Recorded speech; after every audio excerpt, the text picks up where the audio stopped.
close the curtain, I won't hear your prayer. I'll see you tomorrow. I'm not going anywhere. I know you'll see me in the mirror on the stage. We're always together. I'm not going anywhere. And when you go to sleep tonight, don't you let the bed bugs bite. And I'll be with you till morning light. You light a candle and wish I was there, but I'll never leave you. I'm not going anywhere.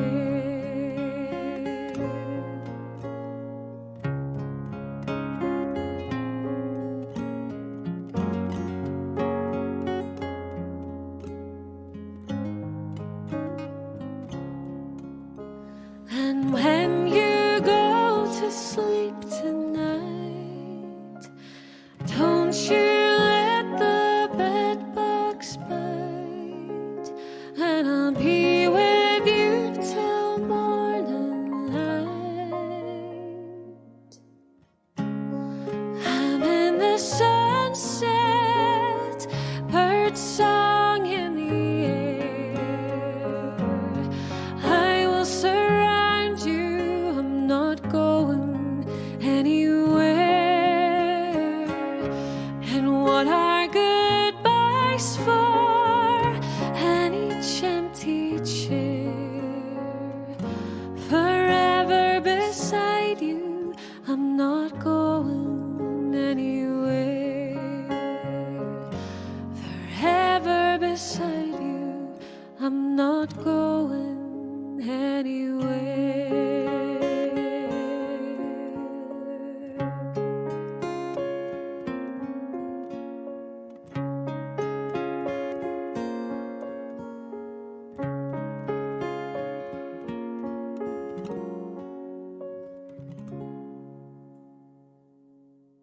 Hello, everybody. Welcome to the Greenwich Village Folk Festival, November 2021.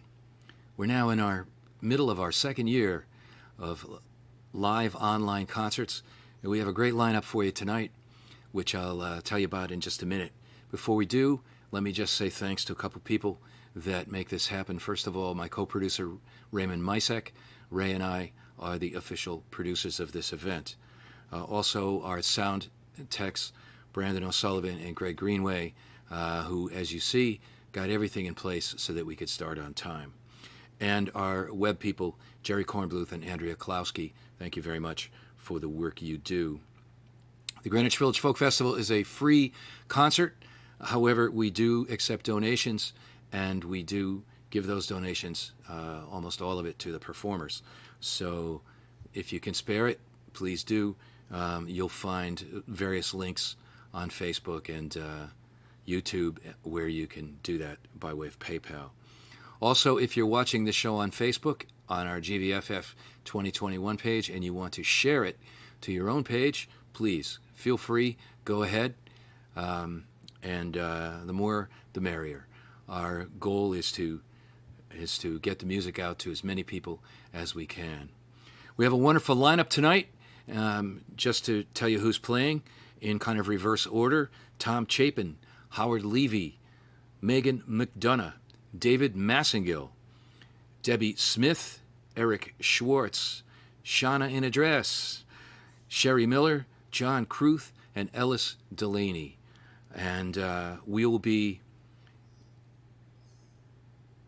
hosted by our MCs, Christine Lavin and Ron Olesko. It's my pleasure to introduce to you Ron Olesko, who is, of course, the director of folkmusicnotebook.com and a longtime radio personality on WFDU FM at Fairleigh Dickinson University in New Jersey.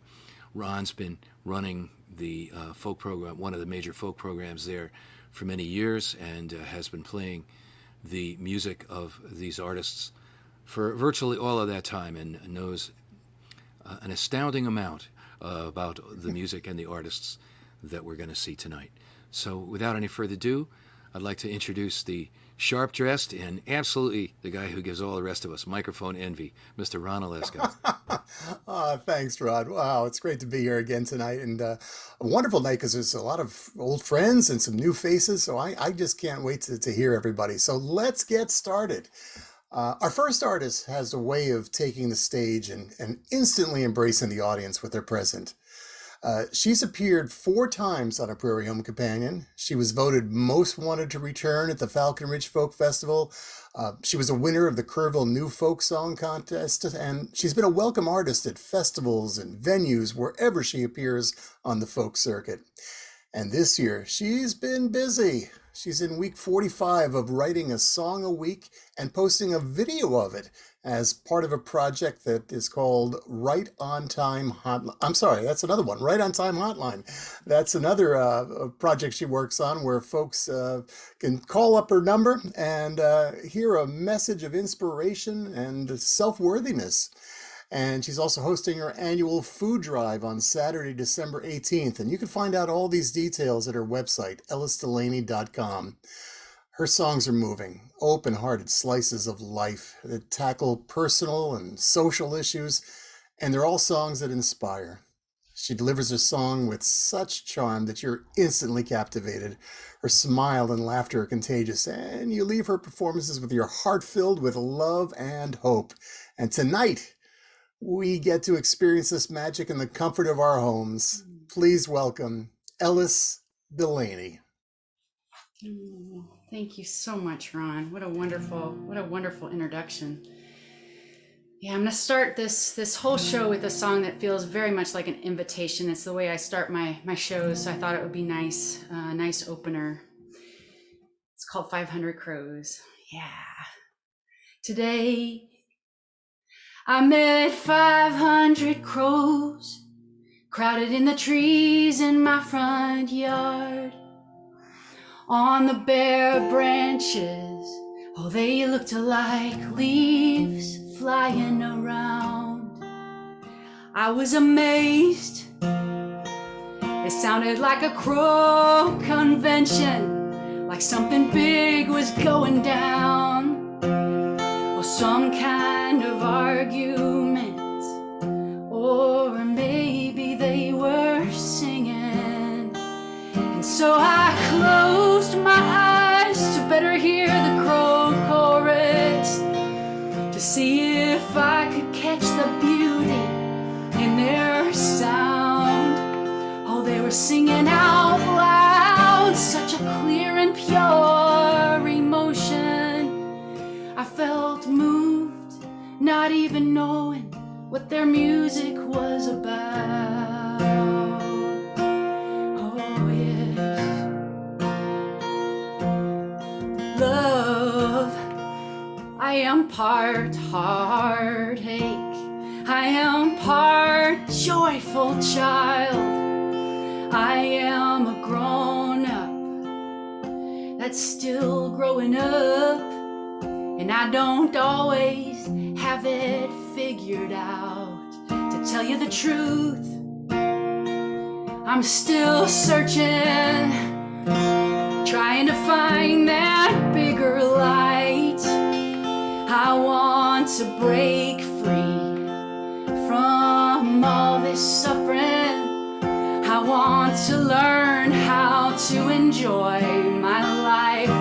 So I close my eyes to better hear your heart beating, 'cause in your arms I feel relief from the despair. I wonder, how can I hold on to this feeling? Or can I listen to my own heartbeat and hear the music there?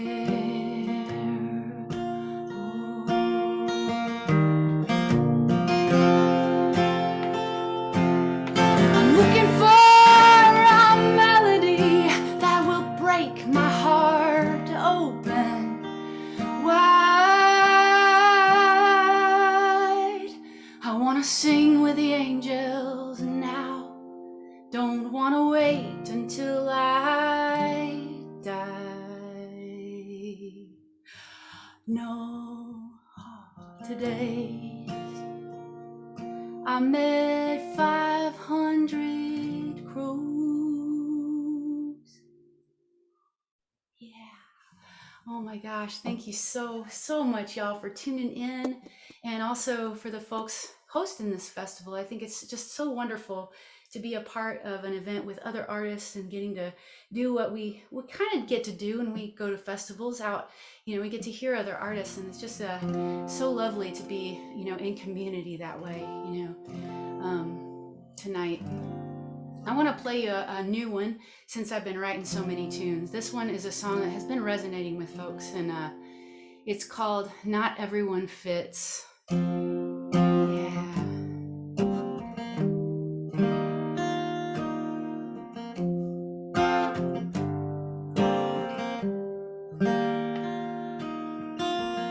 Every day we have to choose one of two boxes. Even before we're born, they ask pink or blue. What side of the store do you shop on? What salon or barber?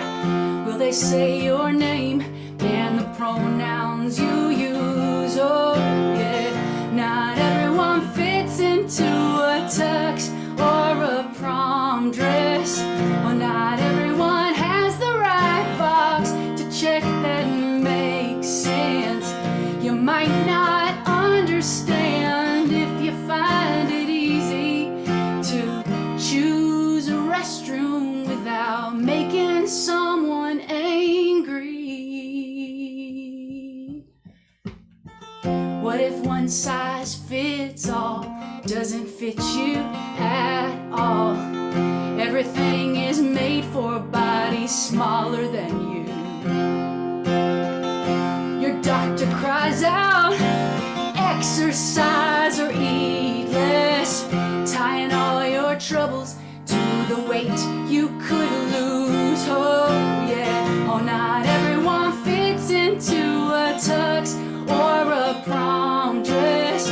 Not everyone is a model on a magazine rack. You might not understand if you find it easy to try on any look or style that makes you feel fancy. Ooh. What if the way you are is not the right way to be? Who you love, where you live, or what you believe. You're either not enough or too much. The pressure is intense when the way you think and talk is neurodivergent. Oh, not everyone fits into a tux or a prom dress. Not everyone has the right box to check that makes sense. Could we make room for everyone to belong? Cause aren't we all better off being true to who we are? Oh, not everyone fits. Ooh, not everyone fits. Oh, not everyone fits into a tux or a prom dress. Not everyone fits. Ooh, not everyone fits. Not everyone fits into a tux or a prom dress. Ooh. Why do we have to fit? Yeah. Oh, something like that, y'all. Oh my gosh. Thanks. I agree. It's nice to have the applause. We were talking about that a little bit before. As I'm tuning down for this next song, which I just have to play you because it's one of my favorites from the Ordinary Love record that I released in 2000, right right before we had lockdown.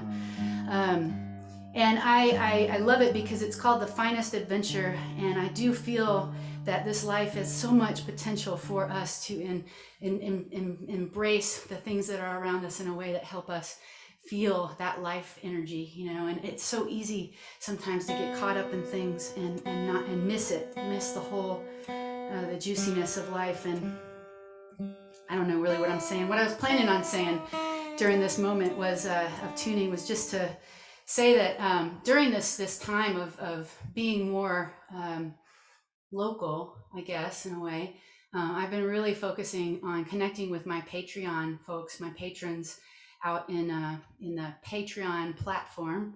And it's been really fantastic. We've been meeting every Friday, and I'm in the process of making sort of a rough cuts of all the new songs, that only the patrons are going to get.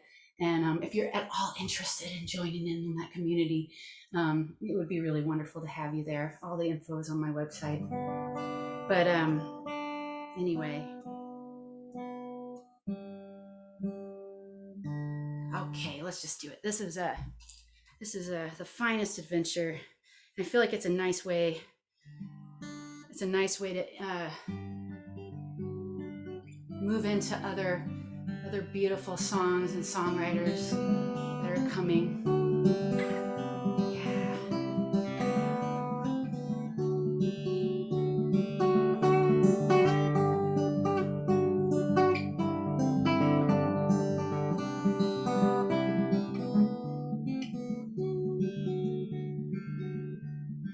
Once I met a Frenchman who gave me half his pie. I don't speak any French. He didn't speak any English. But we shared a laugh and a pie and the beauty of the day. The beauty of the mountains.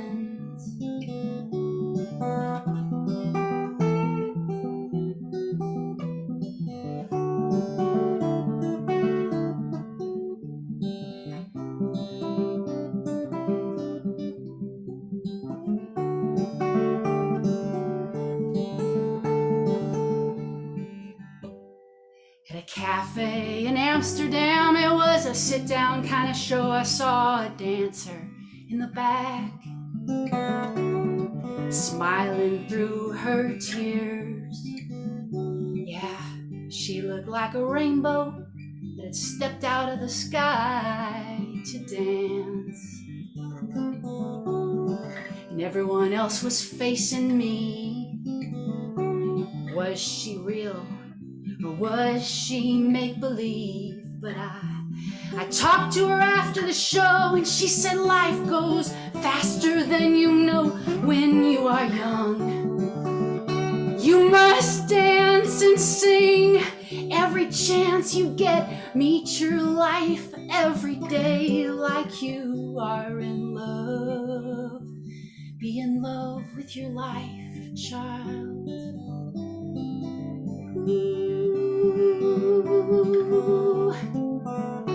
Oh, in my pocket there's a map. Well, really, it's a blank piece of paper. Let's take a walk. Let's wander together while we still have time. Before the sun goes down, the sun always goes down. Surely you and I can have the finest adventure. You've got a map in your pocket. I have a map. You've got a dream if you want it. I've got a dream too. Let's share our dreams. Let's dance and sing together. Oh, this is our life. The sun is rising before the night falls. I want to love you better, better, better, better, better. I want to love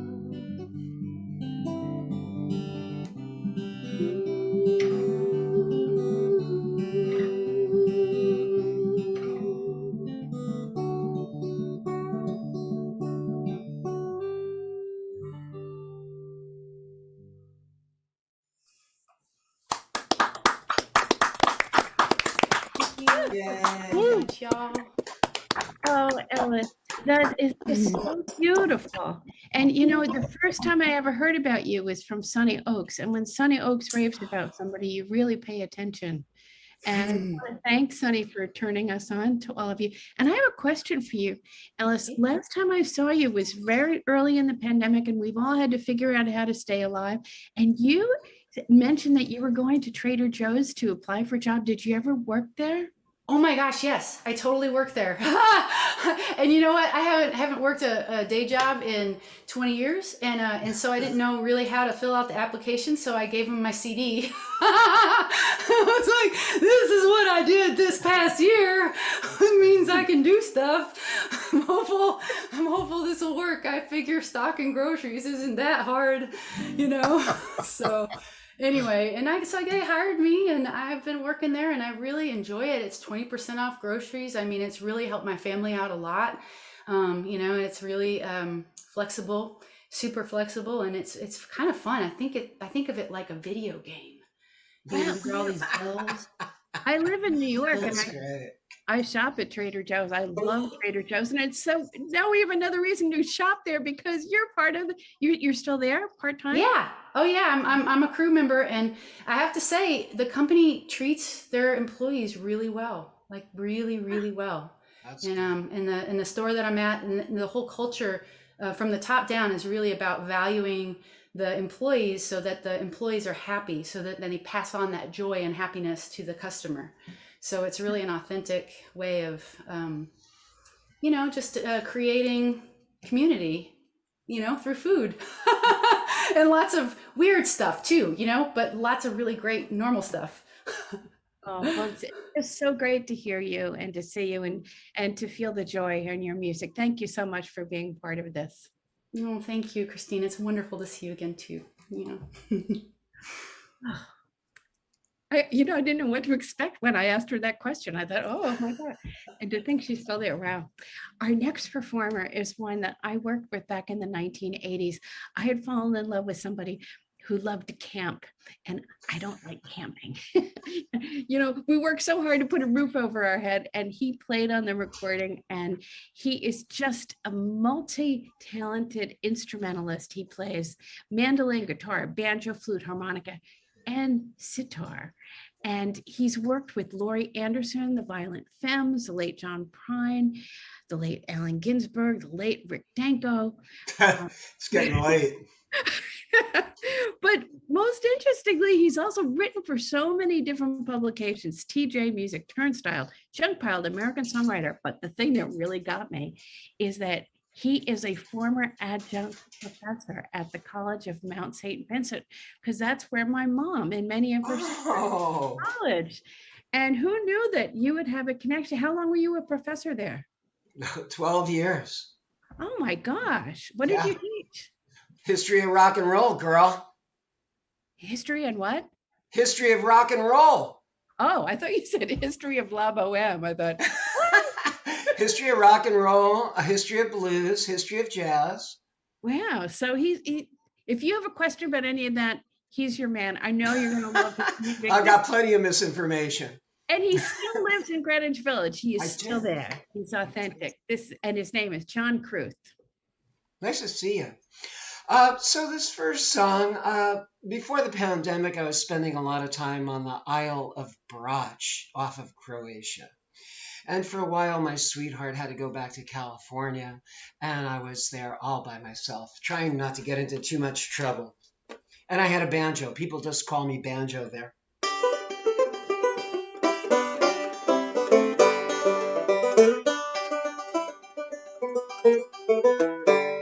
The girl who works at the supermarket.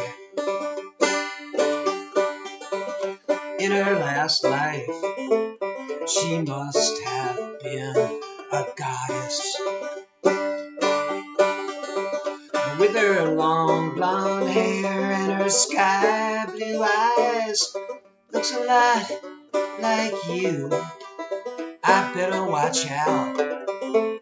She's probably your cousin. This island's small, everybody knows each other. The gossip's quick and thicker than peanut butter. Her dad's a major in the army. Her brother is the mayor. I better pack my bags. And besides, she's probably your cousin. Hey, I got a banjo, so it's time for a sing-along. It goes like this. Supermarket girl. Supermarket girl. She's a supermarket girl. Supermarket girl.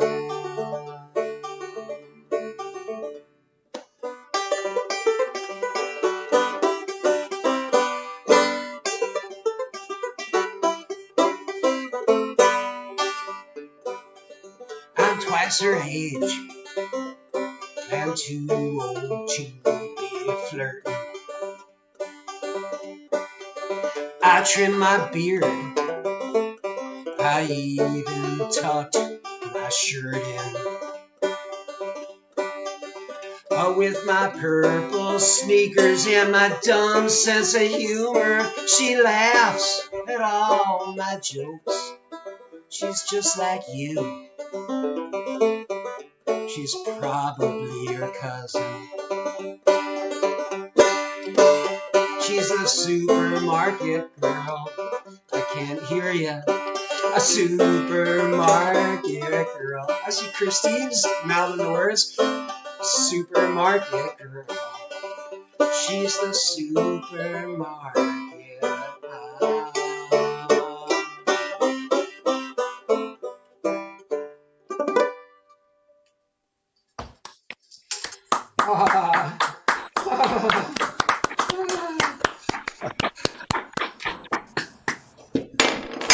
Yep, knocking over the glass.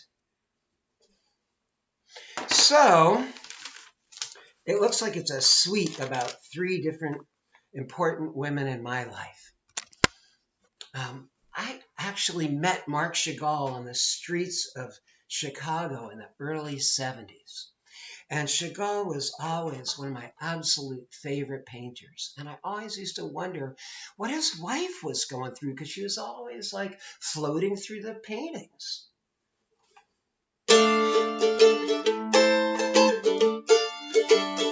So I wrote her a song called Mrs. Chagall. Oh, Mrs. Chagall, she went to the ball. She sat in a chair, and the very next thing that she knew, a big gust of purple wind blew her up in the air. She laughed but was scared, and the folks on the ground cried, Mrs. Chagall, please come down. Oh, Mrs. Chagall, she's climbing the walls.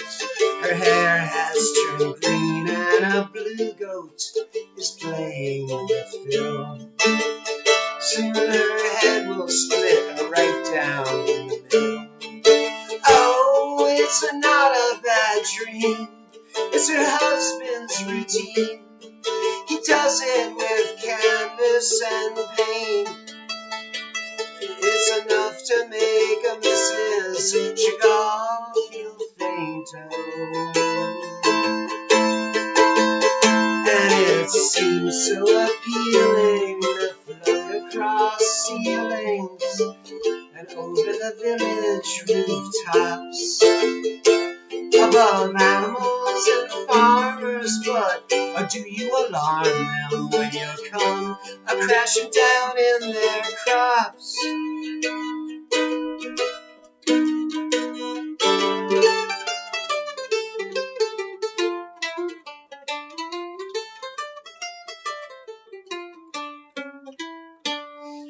And Mrs. Chagall, well, she got a phone call from a Mrs. Magritte.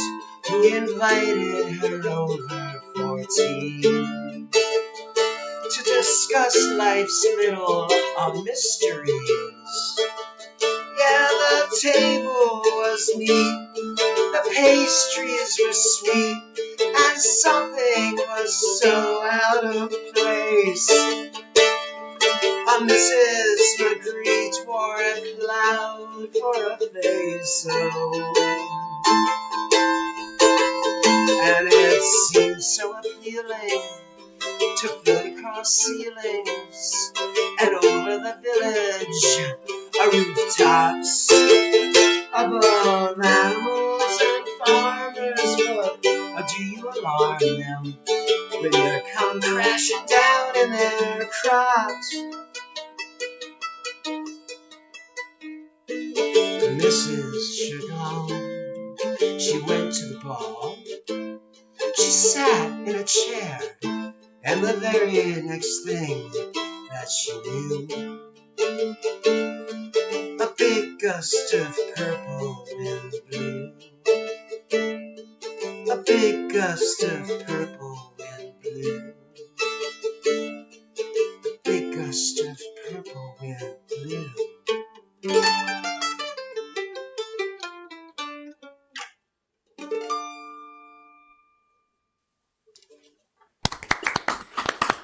Thanks. And now for my last song. We sure have been hearing an awful lot about Texas lately. So I thought I'd write a little country song about how I feel about Texas. Don't worry, you guys. Nothing too brutal. Some live to love, but you just love to fight.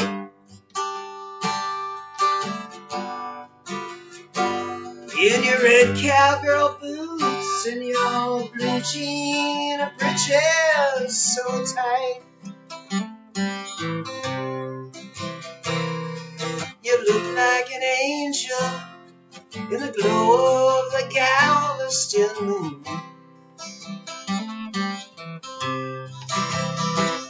But life is too short to waltz across Texas with you.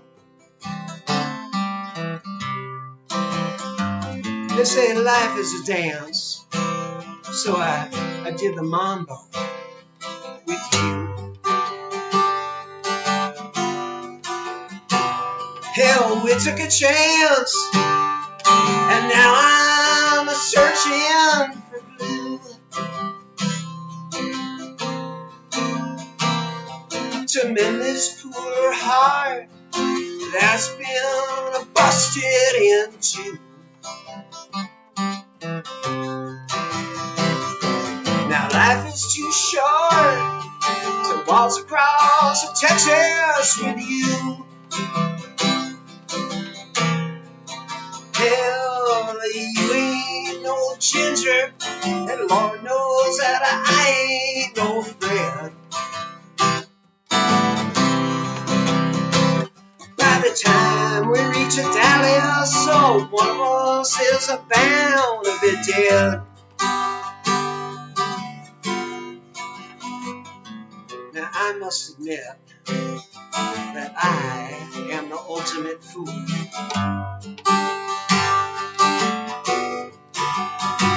I'm a Clyde and a lame brain, kicked out of dance in school. Well, I can salsa, rumba, tango, foxtrot, and fruit. Life is too short to waltz across Texas with you. Oh, now life is too short to waltz across Texas with you in my arms. No coyote or rattlesnake gunslinging reprobate. Ever cause so much harm. Now some live to love, but you just love to fight. In your red cowgirl boots and your blue jean breeches so tight. Oh, you look like an angel in the glow of the Galveston moon.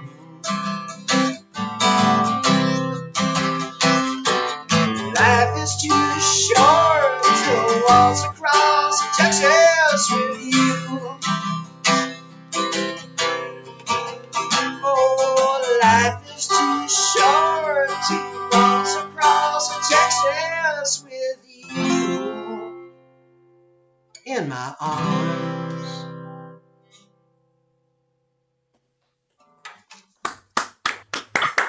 Thanks, you guys. Thank you, John Cruth. That was great. Well, thank listen, you. I hope everybody watching tonight and will check out your latest album, Love Letters from the Lazaretto. Is that correct? Yes, that's right. I did it all myself while sequestered in, I was in Pasadena. Learned to play bass a whole lot better and sing some harmonies too.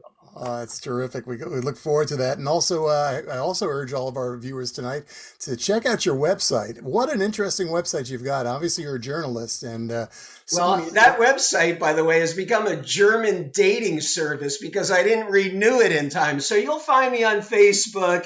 And I got a couple of new books. I got a new book on John and Yoko called Hold On World. And been writing books, staying out of trouble. And if anybody needs a date, well, just go to the website as well. Check that out. It's a German dating service now. Yeah. Oh, no John problem. I'm not fussy. I'm okay. Thanks so much, John. Good to have you here. Thanks for having me, you guys. Let's go to Panchito. Oh, it's not there anymore. Good memories. Again, this has been starting out to be a great night. And again, thanks to everybody who's made a donation so far. This is a free concert, but you can go to the website, greenwichvillagefolkfestival.org, and make a donation. Or I'm sure if you're watching on YouTube or Facebook, there's a little box down there in the corner that you can make your donation as well. And we really appreciate to help support these artists. Well, our next artist was born and raised in New York City. Her mother, a trained opera singer and classical pianist, and her uncle, a recording engineer. So I guess you knew where she was heading. She grew up with all kinds of music and inspiration. The sounds of classical music and artists from Mozart to Tchaikovsky, from Ray Charles to Bob Dylan to Joni Mitchell. And she first started writing when she was just 8 years old. And soon she was playing classical piano. And her first album came out to really critical acclaim back in 2008. And her latest EP is called Waking Up This Miracle Life. It's really an emotional collection that offers empowerment and embracing the joy of just being alive. And that is something we all need right about now. Well, right about now, please welcome the one and only Sherry Miller. Hello, everybody. How are you feeling tonight? Thank you so much for having me. Thank you to Ray, Rod, Ron, Christine, Brandon, Greg, the Greenwich Village Folk Festival, all of the artists, the amazing artists that are part of this. So, yes, I am super excited to be here releasing a new EP called Waking Up to This Miracle Life, coming out in about 2 weeks, which is insane and crazy. And I'm going to sing two songs off of the EP. The first one, I have so many stories to tell, so I'm going to try to rein myself in a bit here. But I'm going to tell one story about the writing of Born to Love and the recording of Born to Love, and keep it really short. It's a powerful story, and I think it's a beautiful thing to share.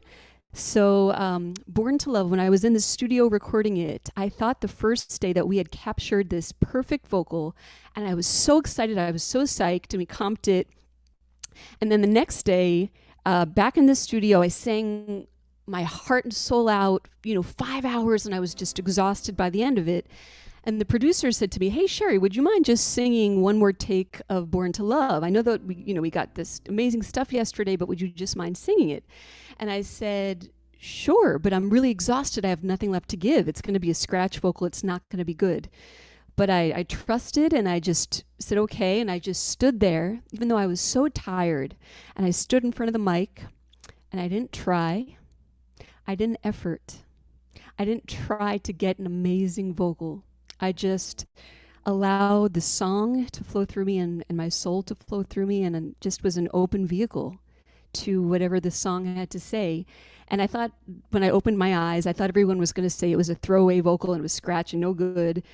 And instead, they said to me, "Sherry, that was an award-winning performance." And I was stunned and I was shocked to hear that. I thought the exact opposite was going to happen. And when I listened to the playback, I heard it, and I realized when I let go and when I surrendered, and I didn't try to prove anything to anyone, to prove I was a great vocalist, a great songwriter, or any of these things that I thought the world wanted to know about, when I just allowed it to happen, magic had flowed through me. So what I learned from that is allow the magic to flow, and a magic performance is way better than a perfect performance.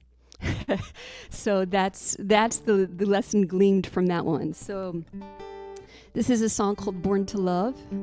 And if you listen to the studio recording, you'll hear the final vocal, which we kept, which is a live vocal from that session. So here's Born to Love.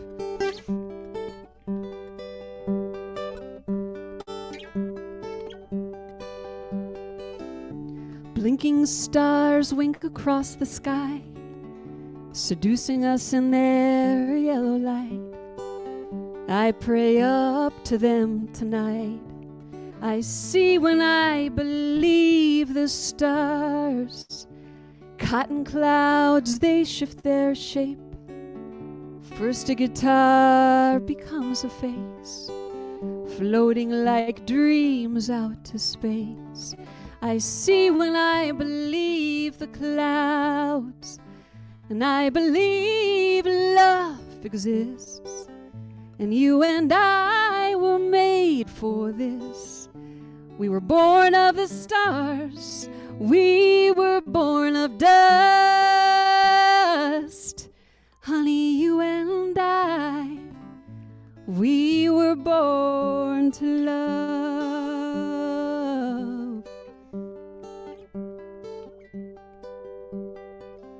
Ocean swallows, no bad, no good. It doesn't judge, sinks metal and wood. Salt water knows more than I ever could. I see when I believe the waves, drops of water, sapphire light, fall like jewels into my eyes. My mind drifts with rain outside. I see when I believe the rain, and I believe love exists, and you and I were made for this. We were born of the stars, we were born of dust. Honey, you and I, we were born to love.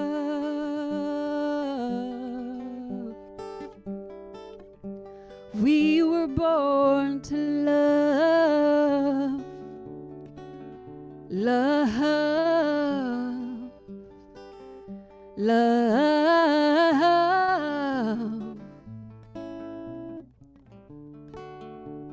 There's broken and breaking, there's going and gone. There's priests and poets with unfinished songs.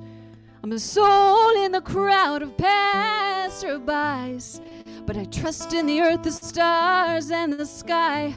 I trust in the earth, the stars, and the sky, and I believe love exists, and you and I were made for this. We were born of the stars, we were born of dust. Honey, you and I, we were born to love.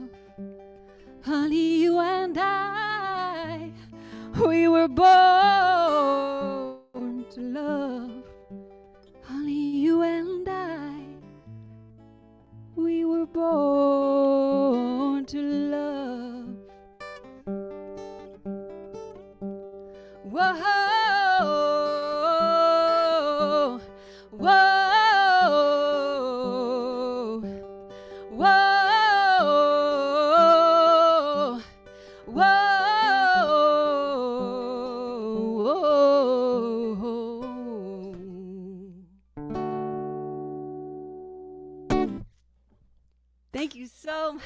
Thank you. Woo, right back to you. So much love back. I have so many stories, but I'm going to just cut right to the music. I'm going to do a song that's not off this new record. This is a song from way back when, a song called I Could Love You Still that I wrote. A lot of New York imagery in it, and really quickly, some of the legends that inspired the guitar playing of this song, I had the extreme great honor of having them play on the recording. So Steve Cropper played on this recording, Paul Schaefer and Will Lee, and so many, I could go on and on, so many people that I had the utmost respect and love for, who are brilliant musicians and incredible artists and musicians. So this is a song called I Could Love You Still, and yes.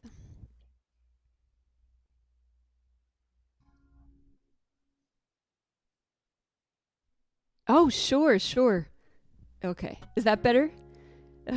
Okay. Okay, of course. Thank you for letting me know. Oh my goodness. I want to be dulce to your ears. I want to be sweetness and candy and love and passion and goddessness to your ears. Definitely, we're not doing an 11 Marshall stack tonight. So, okay, back to the story song. I Could Love You Still. This is I Could Love You Still, and it's simply about if you've ever loved anyone or had a friendship that you are no longer in touch in the moment.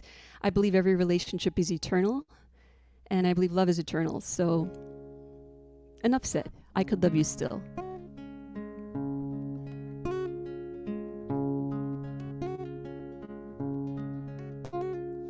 Letters on the wall,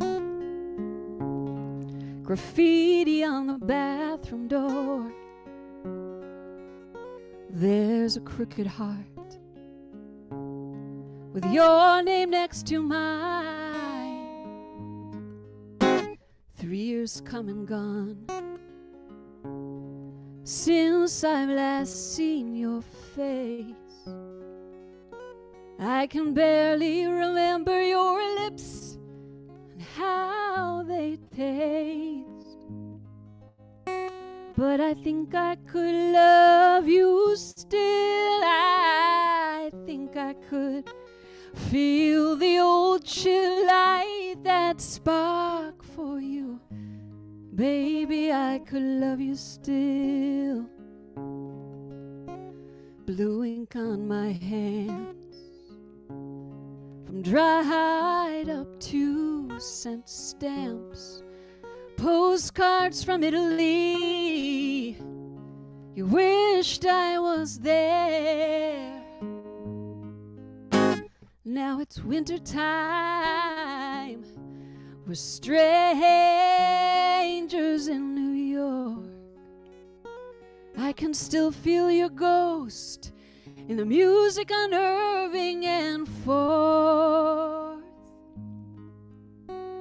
But I think I could love you still. I think I could feel the old chill light, that spark for you. Baby, I could love you still. Old faded jeans, old flames in my heart, faint traces of the years we all wear the marks. Oh, but some are not better left apart. I think I could love you still. I think I could feel the old chill light, that spark for you. Baby, I could love you still.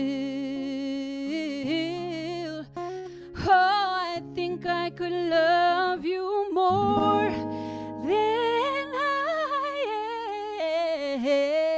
ever loved you before.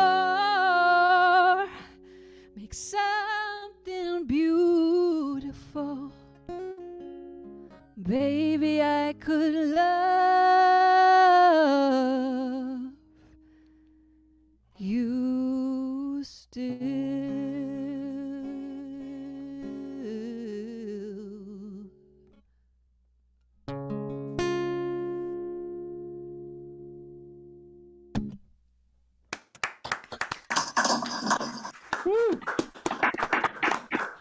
you so much. Thank you so much. Well, we've got time for one more song. Thank you. It's such a pleasure to be here. I hope you're all having fun. And that's and that's my next song. No, but anyway, but thank you so much. I really appreciate you all being here. Wonderful to meet you all virtually, and it's an honor to be part of this evening, this wonderful festival.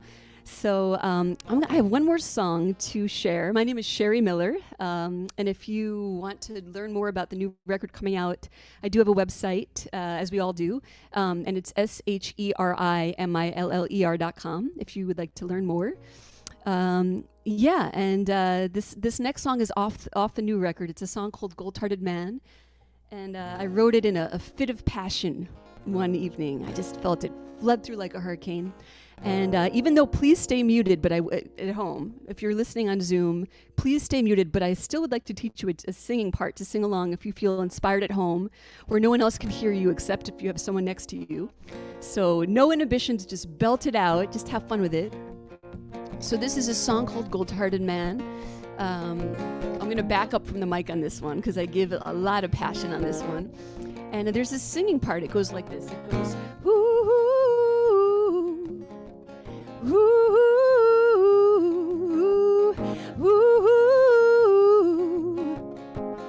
ooh. So at home, if you could just sing along with me, I would love it. So keep yourselves muted. Since this is a muted concert for now, but not muted in your own home. So let's sing it together. Ooh, ooh, ooh, ooh, you got it. That sounds great. So here we go. Gold-Hearted Man. Fire, fire, burn down my heart. Ash on my lips, your kiss explodes the stars. Water, water, rage through my soul. Crash on my skin, one touch, my levees broke. Woman on fire, I'm burning up this world. Remind me why I'm not a little girl. Gold-hearted man, I'm burning up alive.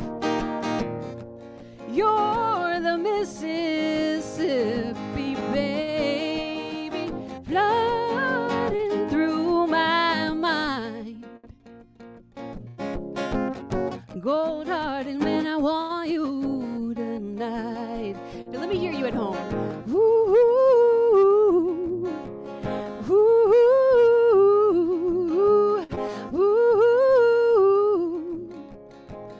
ooh.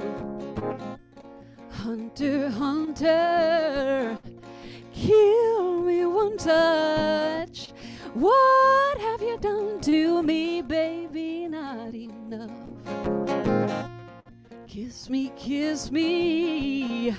leave me breathless. Haunted flower, I'm one high blooming mess. Your spirit moves me, sends thrills up my spine. Once on my lips, miracles align. Gold-hearted man, I'm burning up alive. You're the Mississippi baby, flying through my mind. Gold-hearted man, I want you tonight. Let me hear you again. Ooh, ooh, ooh, ooh, ooh.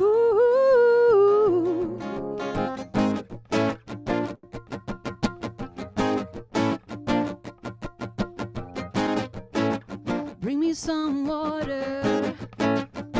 Delta child. I once was the desert, now I'm the Nile. Oh, come a little closer. My blood's running wild. I'm your electric prayer. You make me feel so alive. Whoa, whoa, whoa, whoa, whoa, whoa. Ooh, gold hearted man burning up whole life. You're the Mississippi, baby, running through my mind. Gold-hearted man, I want you tonight. Let me hear you now at home. Ooh, ooh, ooh, ooh. Let me hear you again one more time. Ooh,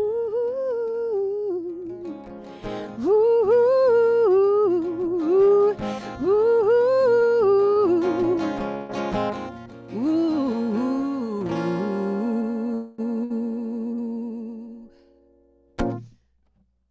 Thank you so much. Wow. Thank you, thank you, thank you, thank you. Oh my goodness. Oh my goodness. That's so powerful. And again, Sherry, your website is SHERIMiller.com, right? Yes, thank you so much for repeating that. I appreciate that. Well, thank you for being part of this tonight. And your music is lovely and you're so powerful. Thank you so much. Thank you so much for Our having me. next performer is also another very powerful singer and songwriter and vocalist. And I asked my friend Neil Braverman. He's somebody who's done so much for folk music. He actually, I think, was on the road with her this past summer. She did a tour on bicycle on purpose. And she was doing house concerts across the country. She had sort of anchor dates, and then she would fill in with other house concerts in between. And I asked Neil, I said, tell me, a little bit about how that all worked. And he said, Shanna's bike tour launched in the most northwestern part of the United States in Blaine, Washington. From there, Shanna rode her bike a good part of the time with a support van along with her for anything she might have needed along the way. And some venues were hundreds of miles apart from the beginning. And it officially ended in his part of town in Boston. She did 61 concerts. This is during summer, during the pandemic. She did this on a bicycle. And she did large and small concerts. And she also gave some of the money that she raised to the Pangea World Foundation. It's so hard to describe who she is and what she does, because she's this young, tall, beautiful girl, and she goes by the name Shanna in a dress. If she might explain that to you, but she might not.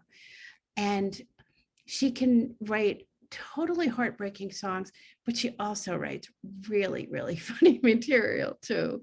Her first gig ever was in a college, and she didn't even here it is. I found the notes here. Her first performance was just walking around her dorm singing a song about how she'd be the perfect girlfriend.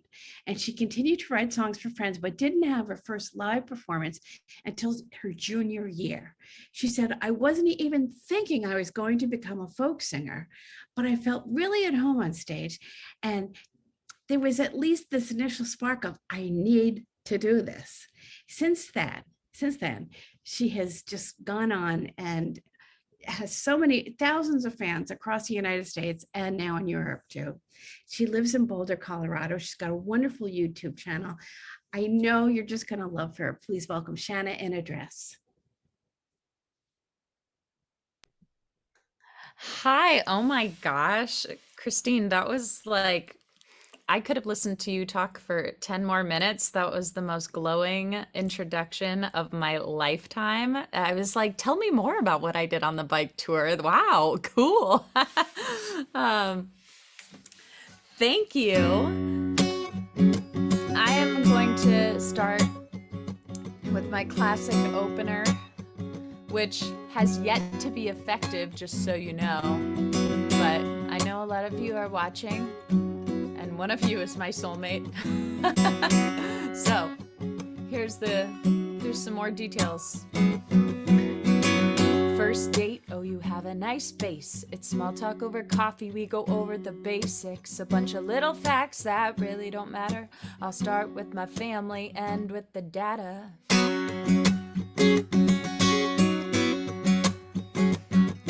I have two older brothers, one's in tech, one's a chiropractor. My family's from Buffalo, but that's not where I grew up. Went to school at UVA, wahoo wah, got my BA. That was an expensive way to make good friends. I'm a 7 on the Enneagram. I have a 67.5-inch wingspan. My birthday is 2/19. I'm on the cusp of Aquarius and Pisces, but neither match much.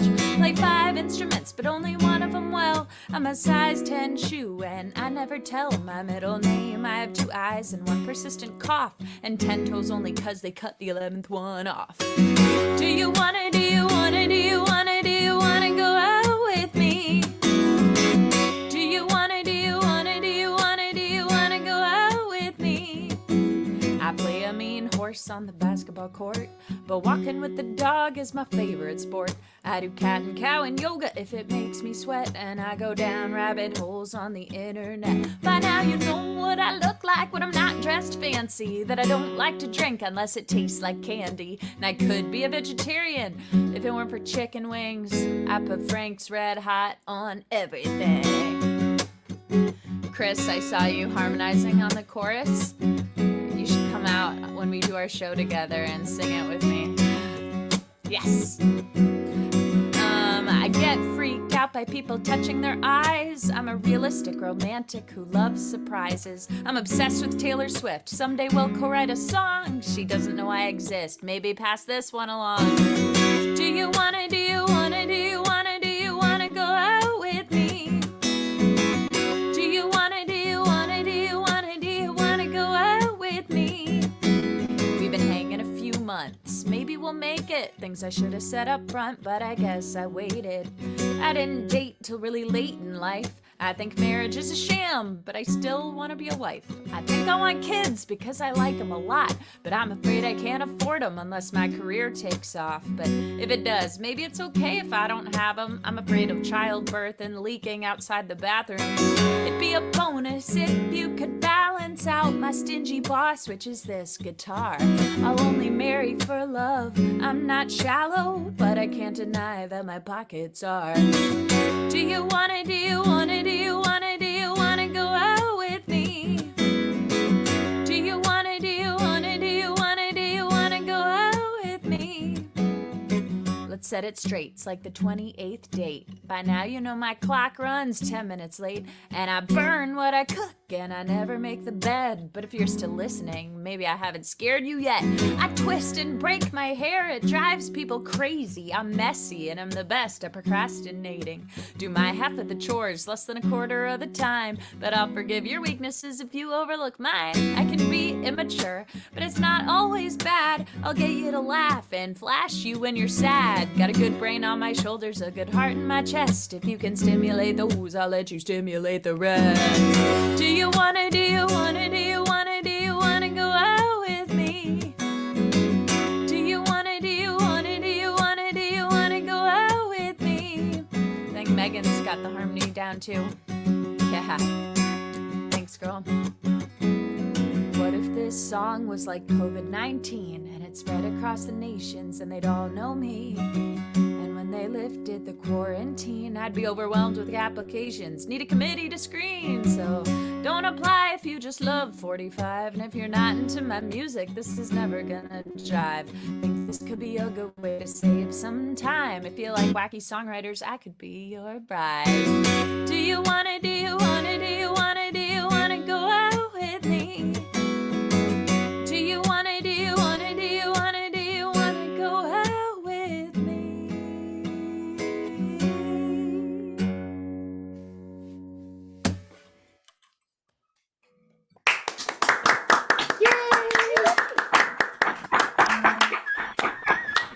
Terry Miller there. She had. What was that? I wanted to hear that.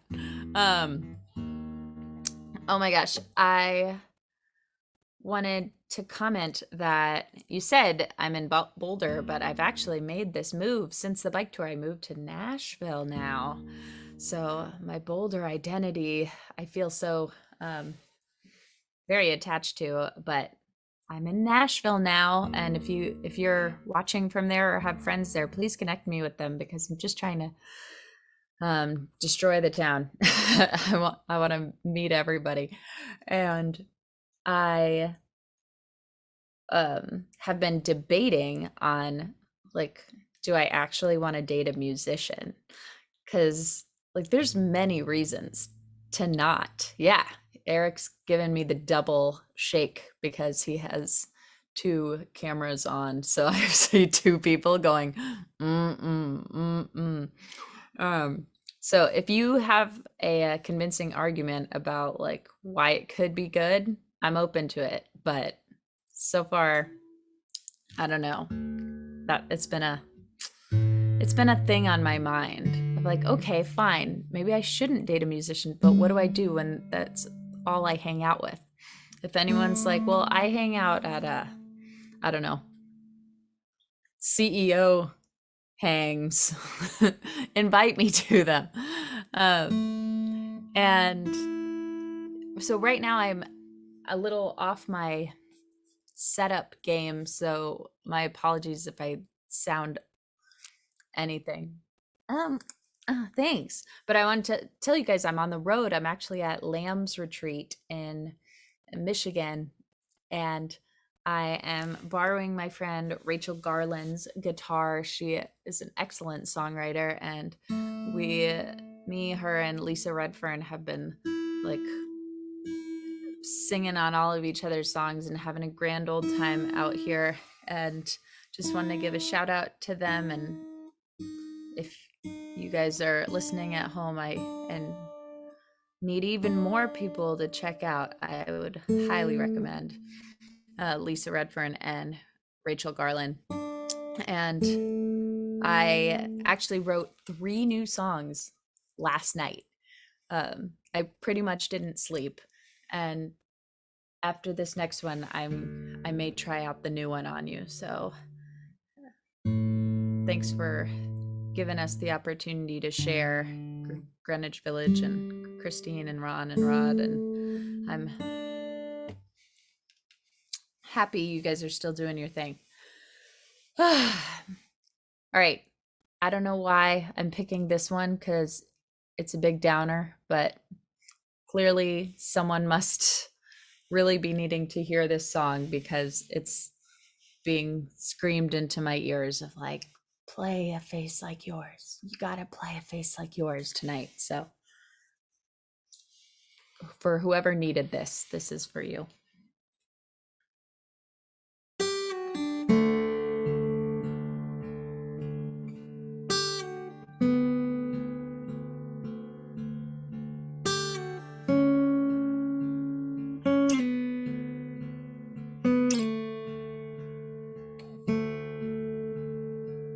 I remember being sick, just a little kid, a thermometer in my mouth. You said you'd better stay home, so I did. And we watched Wizard of Oz. You told me stories because you said when the going gets tough, the best medicine is pure love. Last decade, we've been losing you. Doctors told me there's nothing I could do. I know it's just some changes in your brain, but I wonder, are you in there somewhere? I keep thinking one of these days you're gonna wake up and laugh, roll back your head and say, how weird was that? Are you in there somewhere? 'Cause I keep saying to myself, you're still somewhere in that shell. You're just stuck inside, don't know how to tell me.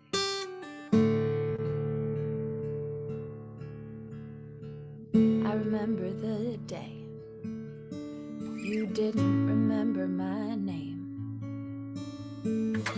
I tried to touch you and you'd move away. I'd fight back the tears and the urge to curse and think, what am I doing here with some woman with a face like yours? These years of losing you, oh, there's nothing I could do, I could read. I could read to you, I could read to some woman with a face like yours. Are you in there? Somewhere. I keep thinking one of these days you're gonna wake up and laugh, throw back your head and say, how weird was that? And we'd go on from this painful reverie. I don't have to be the sole keeper of our memories. We take a deep breath and go outdoors. I tell you about that woman with a face like yours.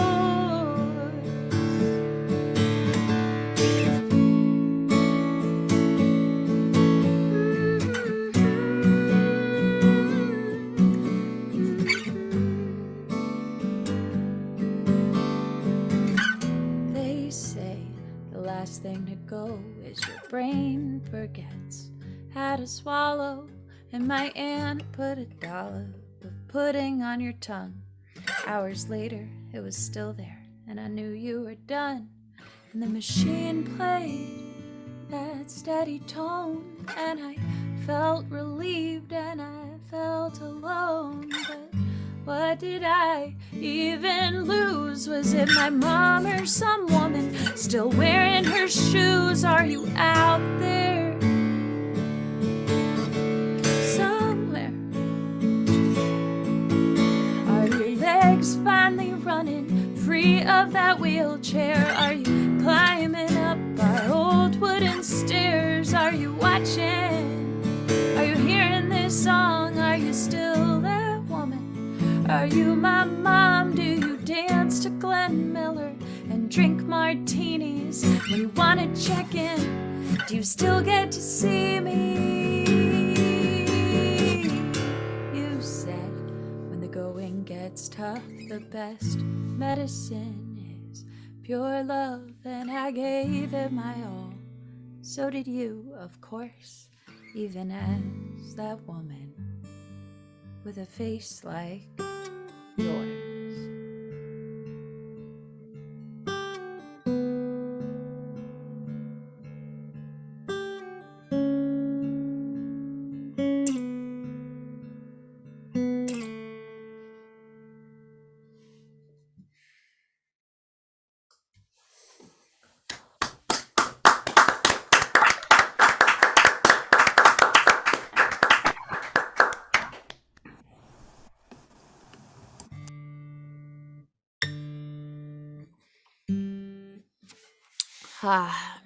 And I got a little message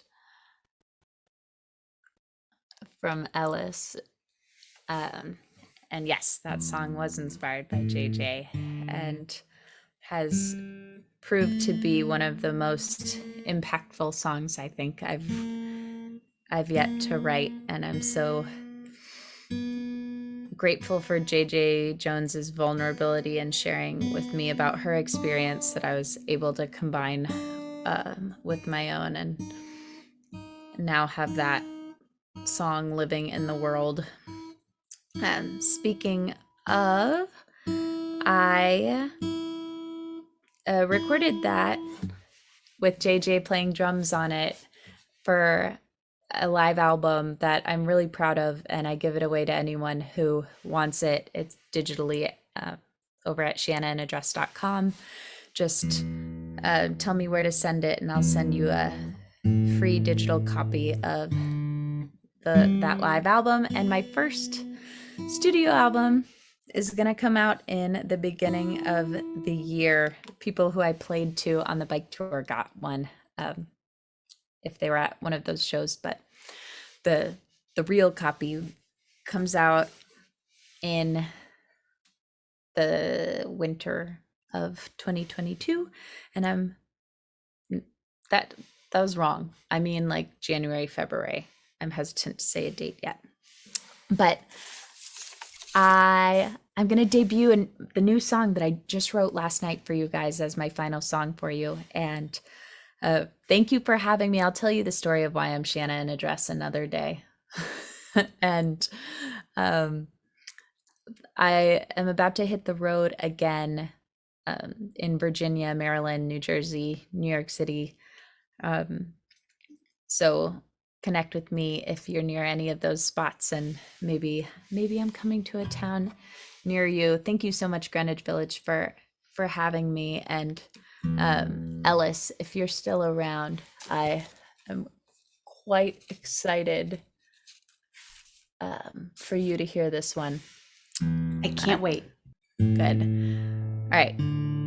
So I'm at a songwriters retreat. As I said, we're given prompts, and at first I thought my prompt was kind of shallow, but then I end up having a lot of fun with it. So this is called Stacy.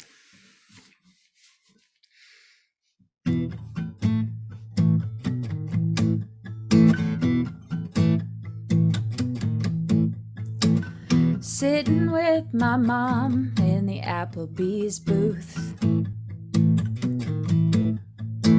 The waiter takes our order and he's really cute. I watch him walk over to his co-worker and whisper. Comes back to the table, asks mom if we're sisters. Gosh, I know he's working hard for tips, but I wish he'd look at me like he looks at my mom's lips. Oh, I think I've got it going on. I'm sweet and smart, I'm funny and strong, but all the sexy men just wanna be my friend. I know that she's the bomb, but they're all in love with my mom.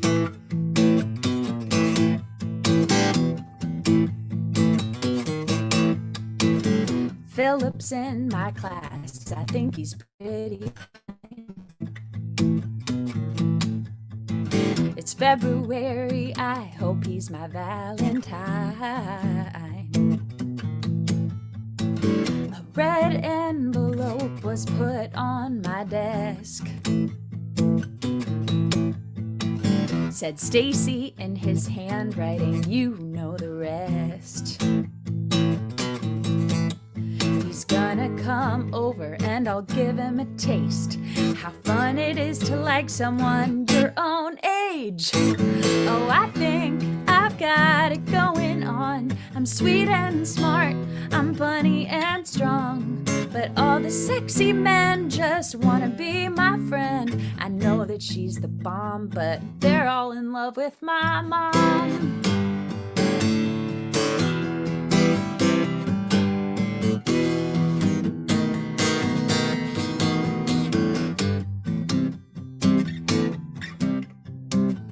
Philip comes over and I'm over the moon. I tell him my parents are in the other room. First he wants a snack, he's a little hungry. And on the way passes someone who looks like me. He doesn't turn his head, just yells, "Hi, Stacy's mom." Two voices answer him and say, "Which one?" Oh, I know, I've got it going on. Maybe it's because I've got two moms, and all the sexy men just wanna be my friend. They think they have a chance, they're wrong, 'cause she's still in love with my mom.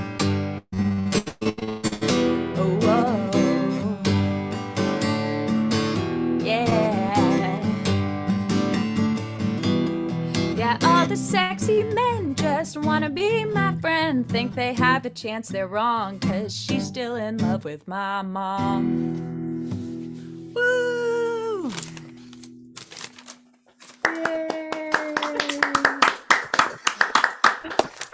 Shanna in a dress. Oh, so good to see you again. We had a wonderful time this summer following you on your tour de dress, and I understand you're doing a show in Morristown on November the 18th with Christine Lavin at the Folk Project. So that'll be fun, and can't wait for that new album in January or February. Robot, right? Still called Robot?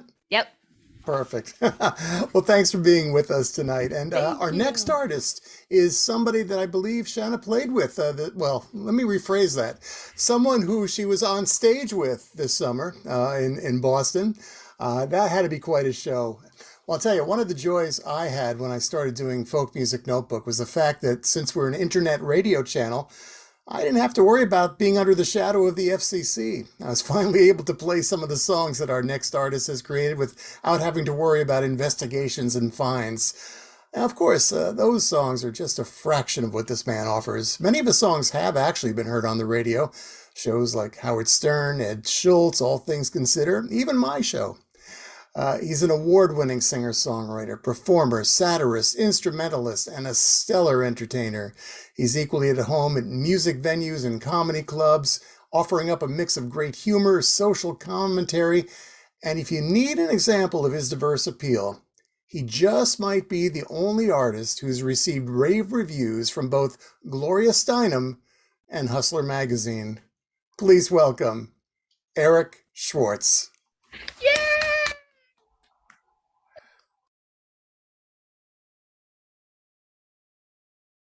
Me how I sound. Do I sound like Michael Bublé? How do I sound? Fantastic. Okay, I'm keeping that way.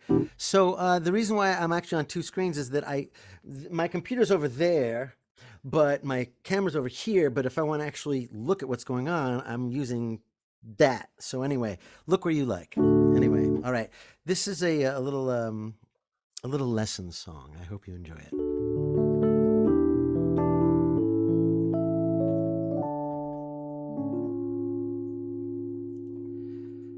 You can build you a house in the center of town, but don't be surprised if time tears it down. You'll be empty and cold unless you are smart and build a little home in your heart. You can hire a designer who's built for the best, and know that your neighbors will all be impressed. But the sages will tell you the state of the art is to build a little home in your heart. It doesn't have windows, it doesn't have doors.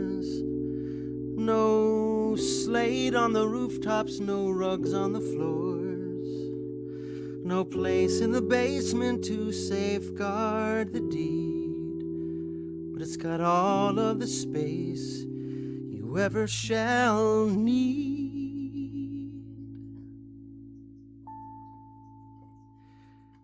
And when you have found them, the love of your dreams, and you've purchased the parcel and cemented the beams, you are putting the horse after the cart, till you build a little home in your heart, till you build a little home in your heart.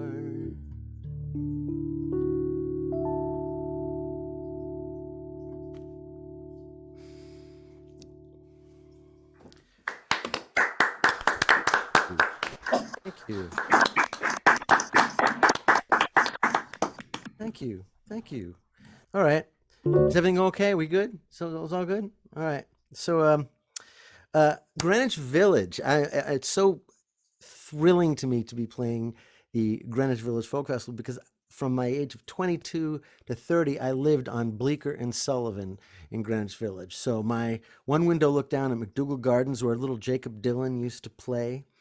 And my other window looked down at the Fantastics. So I was just steeped in Greenwich Village when I was in my 20s, and I would run around and I'd play at the Back Fence and the Red Lion and all sorts of venues right on Bleecker Street. So Greenwich Village is my heart. So I'm so thrilled that you guys have had me here. So thank you so much for this. Back in the halcyon days of the early pandemic,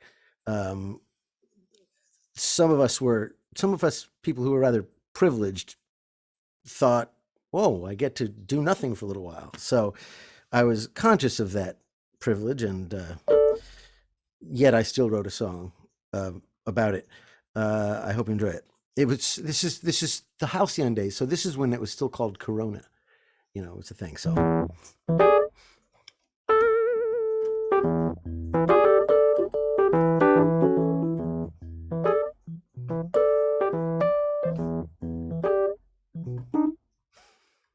Stuck inside under governmental mandate.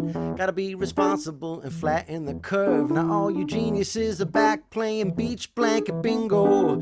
I tell you what, you got a lot of frickin' nerve, cause there's people on the front lines risking their lives, keeping us safe and fed and taking care of us if we catch corona. But God forbid y'all should think about anybody else. You gotta fight for your right to get melanoma. But me, I'm doing like I should, staying put. It ain't easy, but what am I supposed to do with cable, Wi-Fi, Facebook, and Netflix, bourbon and gummies and you?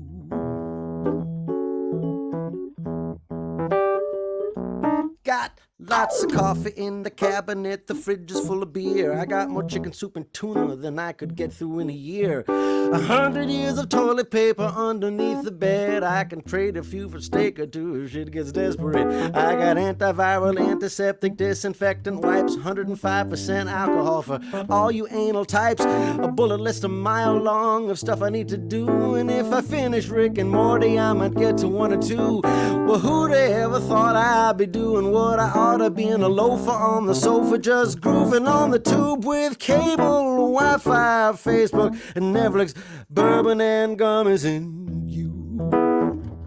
Mary, Mary, quite contagious, super spreader of typhoid, you see. She said, I feel fine, but people were dying, and so they locked her on an island under quarantine. And after 26 years and a stroke, she died broke, confined, and pining.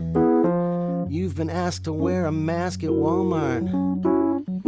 So quit your fucking whining. Oh, now it's looking like the country's opening up again, thanks in part to hissy fits thrown by militiamen under the encouragement of the telepresident when he's not buying stock in hydroxychloroquine. But until the coast is clear, I'll just be hanging here, staying out of the way of wave number 2 of cable, Wi-Fi, Facebook, and Netflix, bourbon and gummies and you. I said a cable, the Wi-Fi, the Facebook, and Netflix, bourbons and gummies and you.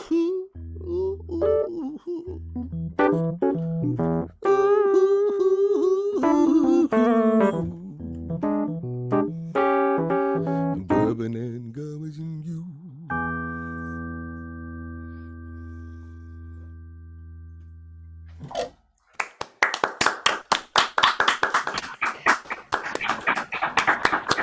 Thank you.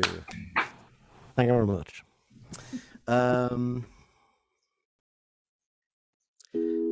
I wrote this, a friend of mine named Hugh McGowan passed recently, and I wrote this for him, so I just want to dedicate this to him. And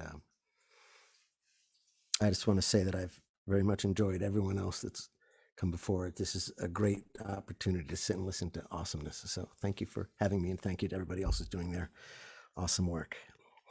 He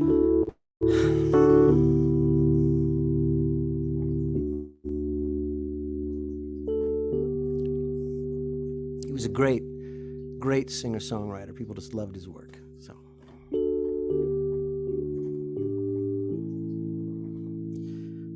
train has left the station.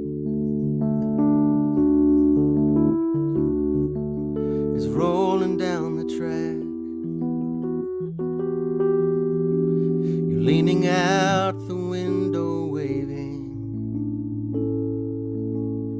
The platform's full of people waving back.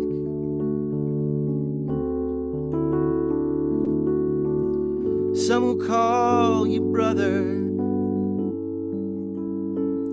Some who shared their hearts with you,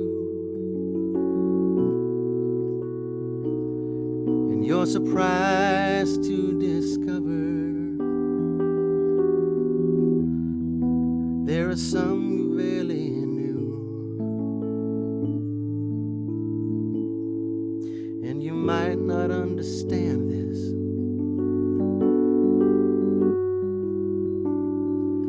but how I wish you could let this moment be your memory. You done good.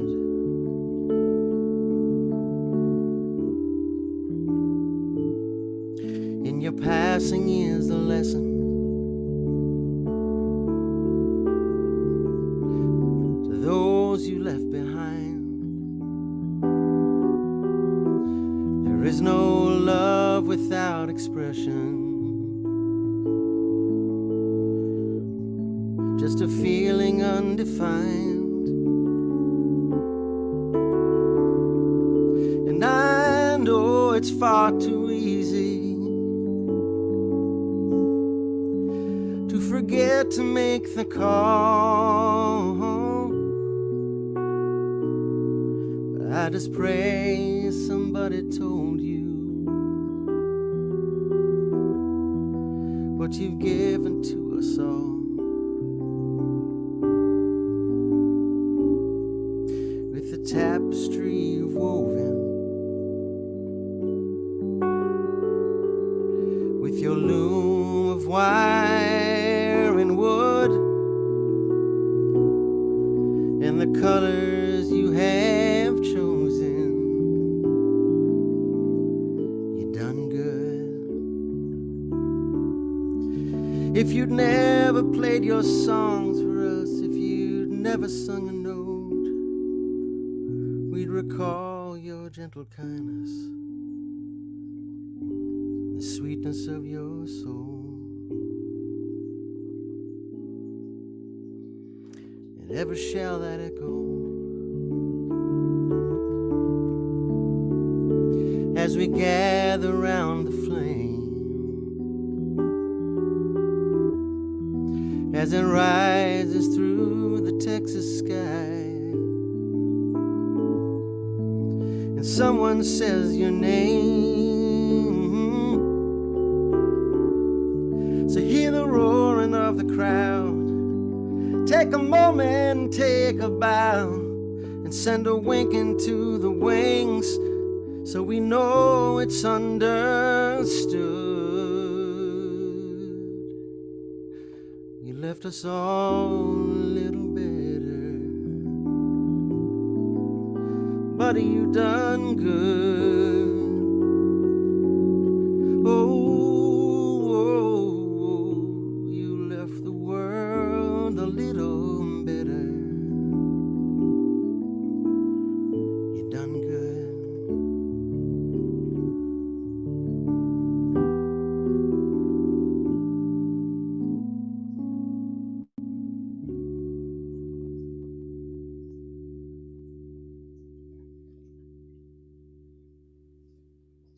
Thank you.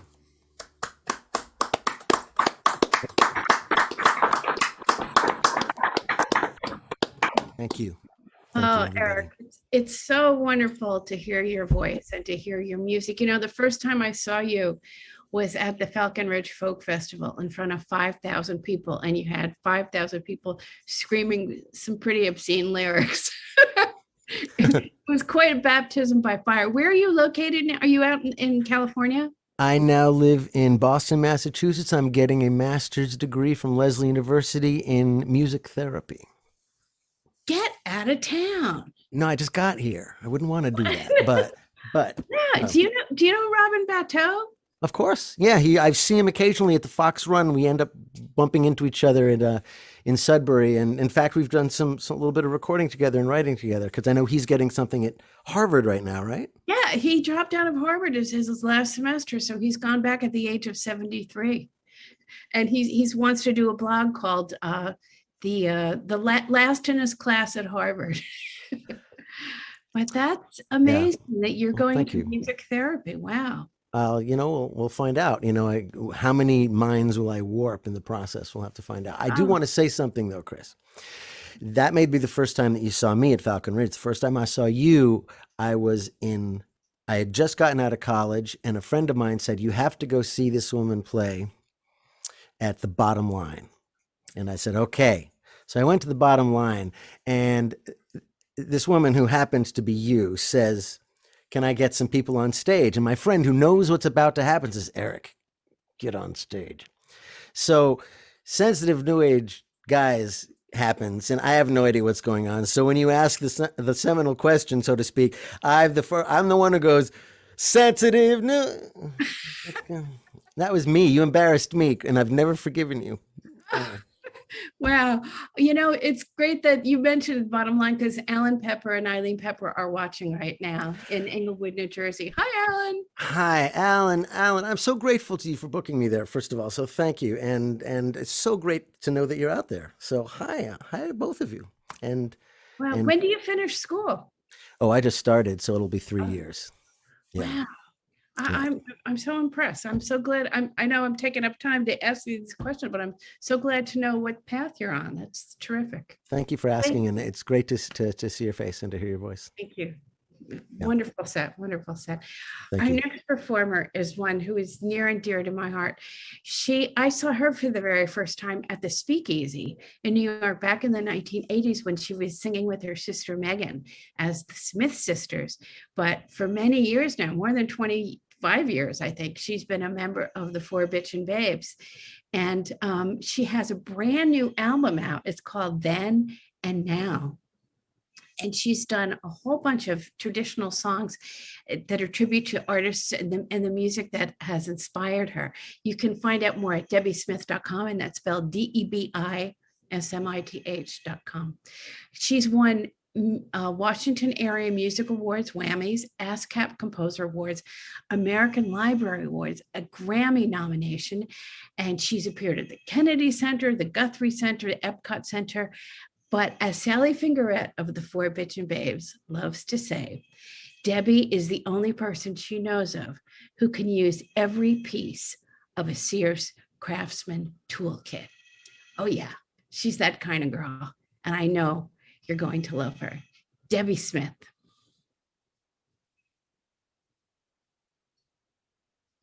I hope I can really do that. Sally says that so much. I'm like studying up. Well, so I am going to do 3 songs off of my album. And the album is a tribute to the artists and the music and the people I played with, and sort of more back at the beginning of my career. And I started out as a soprano in the choir. So I have a lot of sopranos still wanting to get out. I do warn people before I let the soprano out that the only difference between a soprano and a Rottweiler is jewelry, but really still, I think it's important to let her out. And of course, Joan Baez was an artist that I always loved. And this is the song I remember her singing that I am put on my album.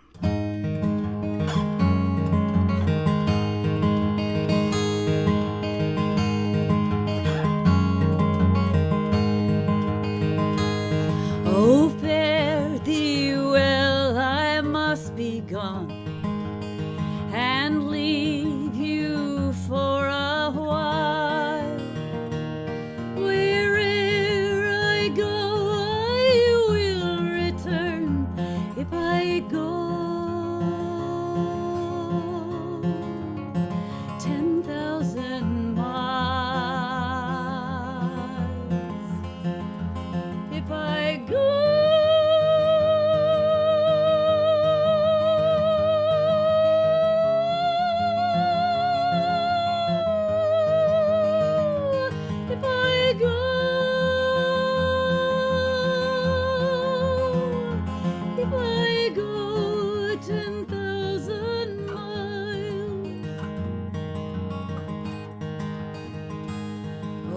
10,000 miles. It is so far to leave me here alone, while I may lie, lament and cry, and you'll not hear my moan,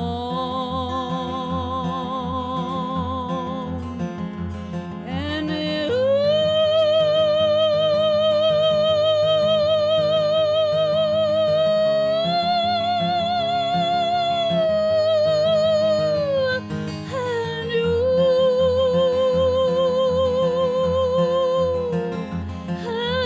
you'll not hear my moan.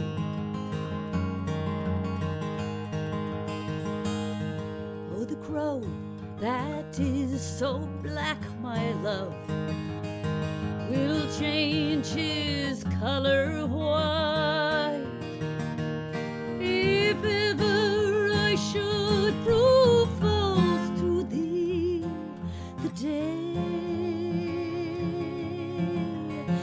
will turn to night.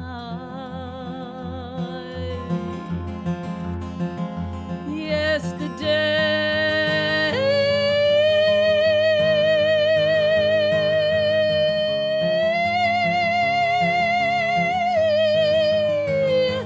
oh, the day,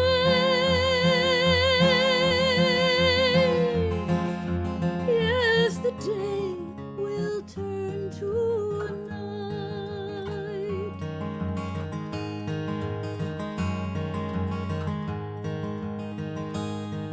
Oh, the rivers never will run dry, or the rocks melt with the sun. I'll never prove false to the boy I love till all these things be done.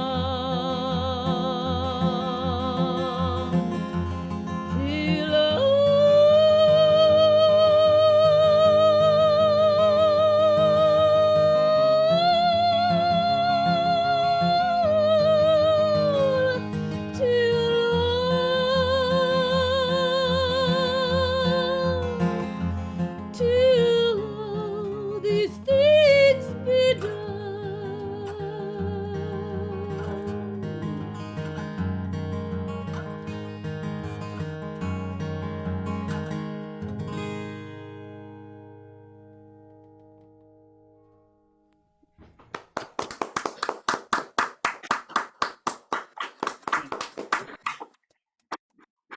All right. Well, I used to be in an all-women Irish group called the Hags, and that is where I learned to play this next instrument, which is an Irish bodhrán.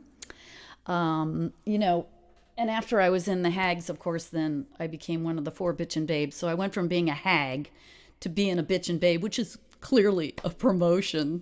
So, in my family, we were kind of excited. And my son one day, I had just joined the babes, and I heard my son go over and answer the phone. He picked it up, and he went, "Here's my mom. She's a bitchin' babe."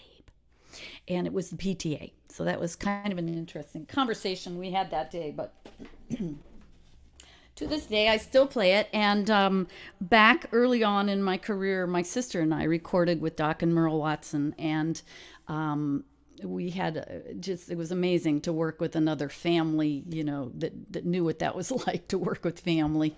And whenever we would go see Doc, he always did this next song, which is a traditional song called Shady Grove that I learned when I was little. And I just thought it would work well with bodhrán. So here we go.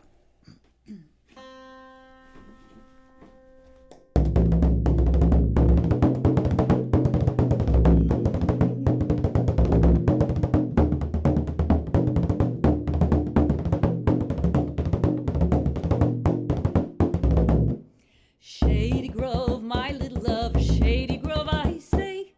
Shady Grove, my little love, I'm bound to go away. Cheeks as red as a blooming rose, and eyes of the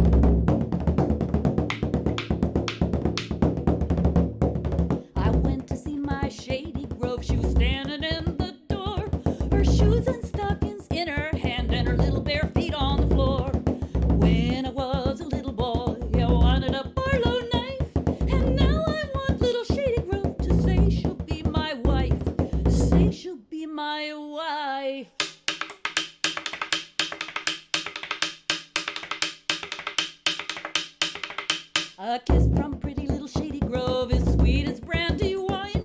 And there ain't no girl in this world that's prettier than mine. Shady Grove, my little love, Shady Grove, I say.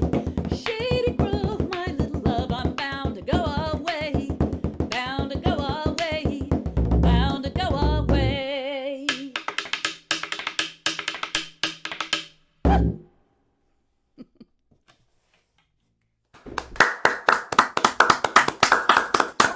Thank you. Thank you.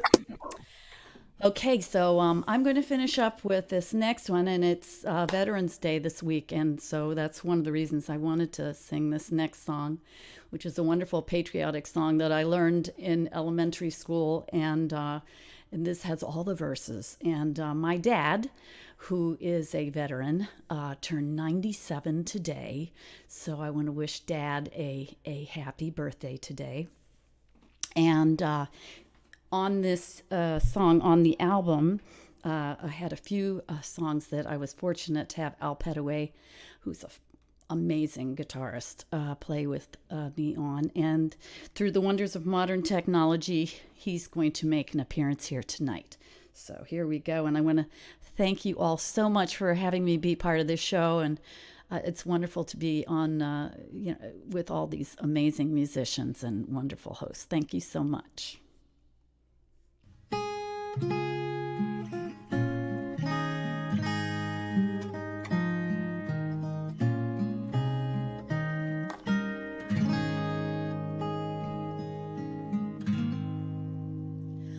Oh, beautiful for spacious skies, for amber waves of grain, for purple mountain majesties above the fruited plain.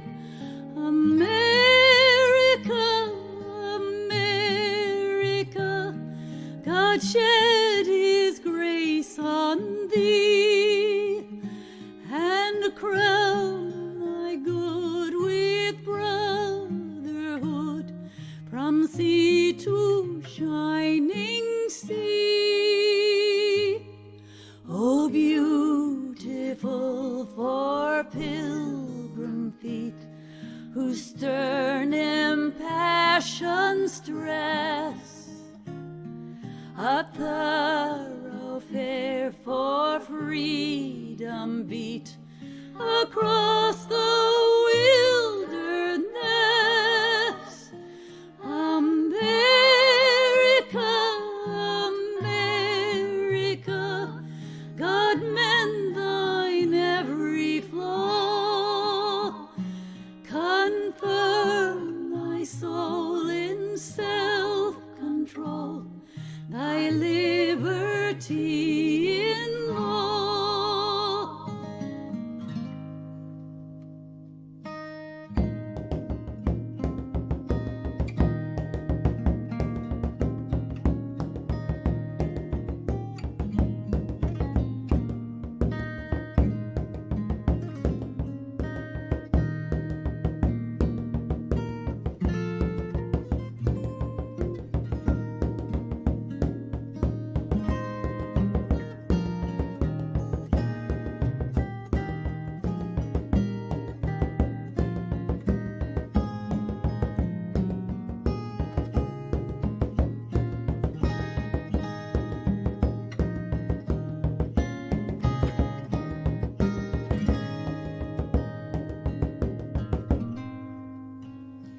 Oh, beautiful for heroes proved in liberating strife, who more than self their country loved, and mercy more than life.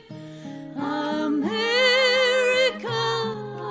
America, may God thy gold refine, till all success be nobleness, and every gain divine. Oh, beautiful grateful for patriot dream that sees beyond the years. Thine alabaster cities gleam, undimmed by human tears. America, America, God shed his grace on thee, and crown thy good with brotherhood from sea to shining sea,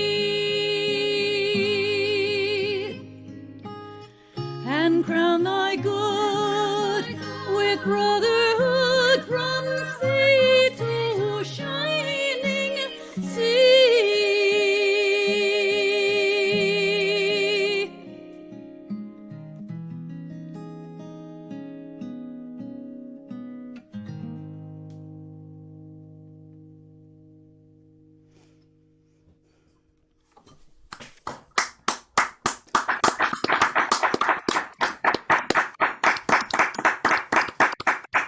Debbie Smith. Wow, that was just stunning. And there's a wonderful video that Christine Lavin and yourself put together that's available as well. And I think I first saw you at Speakeasy too. You know, I heard Chris mention that, and I remember you came onto my radio show in Teaneck right around that time. And it's so good to see you again. Yes, great And to see you. you're keeping busy. What's the new retrospective is called? It's called Then and Now. Then and Now. I hope our viewers will check it out. Well, thanks so much for being with us today. Oh, my pleasure. Thank you. Well, talking about Speakeasy, when I first started doing my radio show Traditions on WFTU back in 1980, around the same time, there was another extraordinary singer-songwriter community that was just building around Greenwich Village. And it was a scene that I think forever changed contemporary folk music, as evidenced by this very festival you're watching tonight. One of the first artists that I saw that made me sit up and take notice was our next guest. I remember the first time I saw him perform, also at Speakeasy. He was wearing a white suit, playing a dulcimer, but he wasn't presenting old ballads in the style like Gene Ritchie or John Jacob Niles would do. He was showcasing his own songs, sort of a contemporary extension of a living tradition. He was melding traditional and contemporary music styles, offering up songs that have since become part of the folk music canon. Songs such as On the Road to Fairfax County, My Name Joe, The Great American Dream, songs that have been recorded by artists like Joan Baez, The Roaches, and David's contemporaries, Sean Colvin and Lucy Kaplansky, just to name a few. Well, currently, David is working on a new project with Mark Dan. It's called The Unknown David Massengill, and it's going to include songs from his very first recordings to his current ones.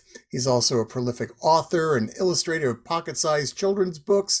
He's also toured with another folk legend, the late Jack Hardy, in a duo that was known as the Folk Brothers. And he was mentored by the late Dave Van Ronk, who once said, "David takes the dull out of dulcimer." And that is certainly true. Please welcome David Massengill. Thank you, Ron. What a nice introduction. I've got 3 songs here. One is brand new. I thought I'd start with that one. And then there's a revamping of one I used to do, and then a regular old sort of favorite. Now, this first one is a song I've written probably more songs about Lacey Tribble than any of my other interests. And I wanted to show you, she's in England right now, and there she is. Isn't she pretty? She's the prettiest girl in the world. And I've got this up on the wall. I just thought I'd show it to you. She's so, she's got a mind, and she's got, the things she says are just amazing. And she writes and she sings and she's been on Broadway, and yeah, they were jealous of her on Broadway. They wouldn't let them make a recording of it because she was outshone them all, because she was half Lucille Ball and half, what was that other great actress? Well, I'll think of it. Anyway, This is my latest song about her. It's called, inspired by her. It's called Thank You for Your Love. Oh, by the way, this is the dulcimer that you're hearing, but I don't quite have the right angle here for you to see it while I play it, but I'm playing it.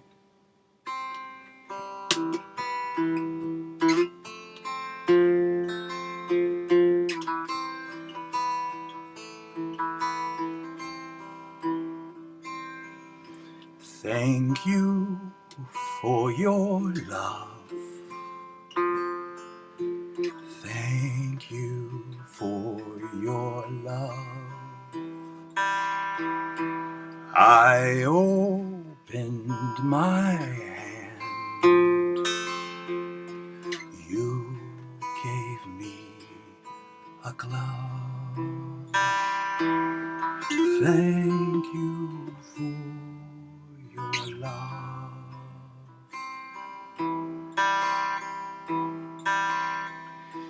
Thank you for your strength. Thank you for your strength. Your power of mind. We're on the same wavelength. Thank you for your strength.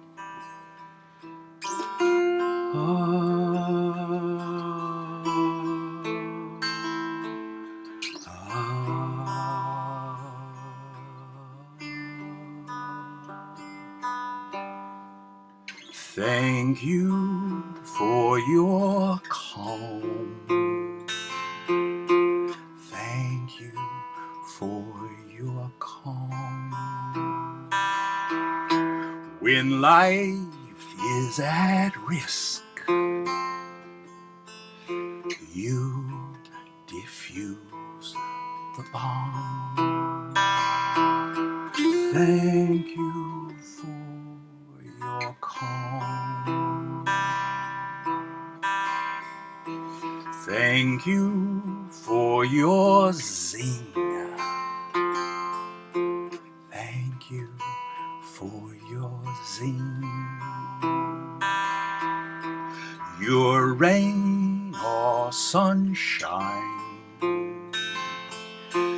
Your philosopher king.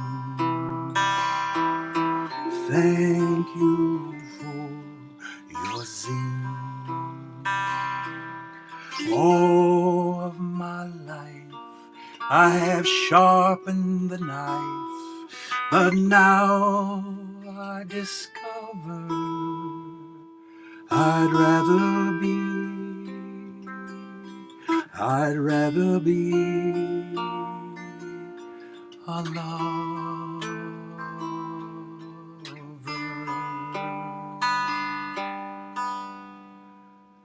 Thank you for your love. Thank you for your love. I opened my hand. You gave me a glove. Thank you for. Thank you for. Thank you for your love.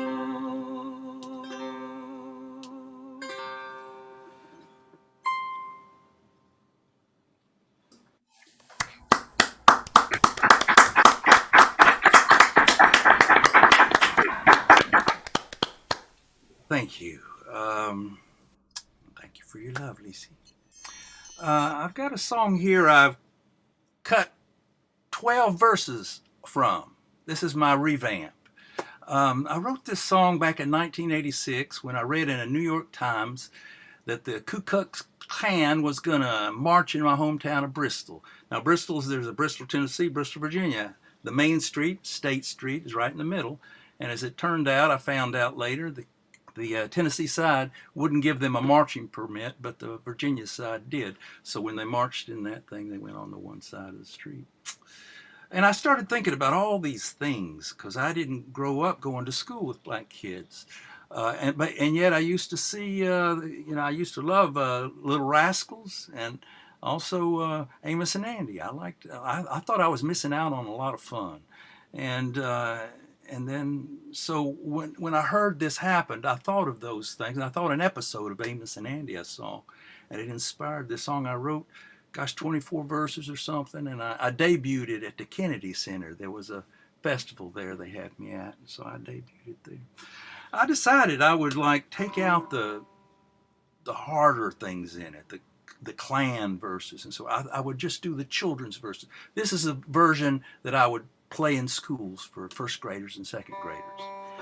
This is called Number One in America.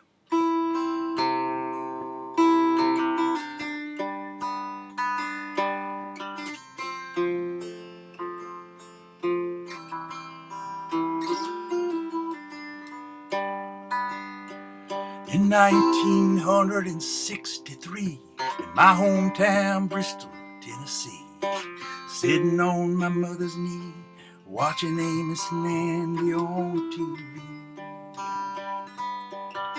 Amos the Santa Claus on Christmas Eve, a little girl was tugging at his sleeve, saying, "Can I have a doll my own color, please?"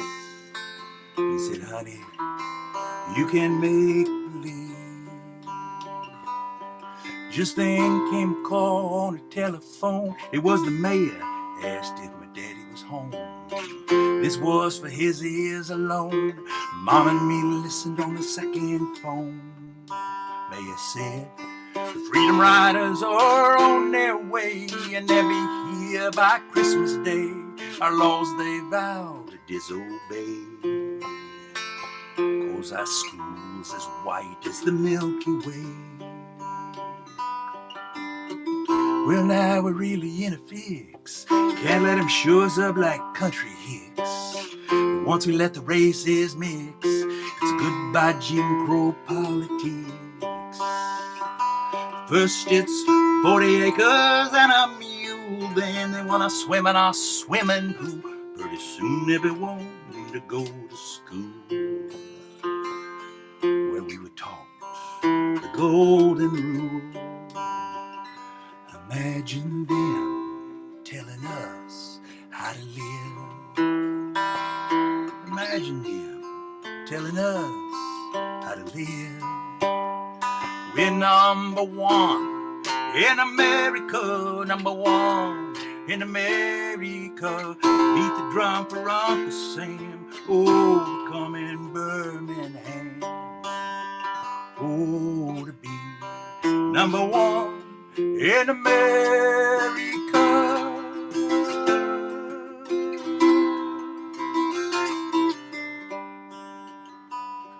Last Christmas Eve at the Kmart store, a white family there, they was dirt poor. Father said, "Kids, pick one toy, no more, even though we can ill afford." I watched the son choose a basketball. The oldest girl, career so short. Littlest girl chose a black-skinned doll, and she held it to her chest and all. I watched to see how they react, since they were white and the doll was black. But the mom and dad were matter of fact. They just checked to see if the doll was cracked.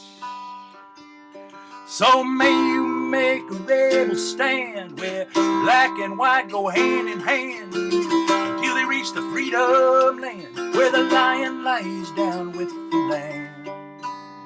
Oh, number one in America, number one in America. Beat the drum for Uncle Sam, oh, we're coming Birmingham. Oh, to be number one in America.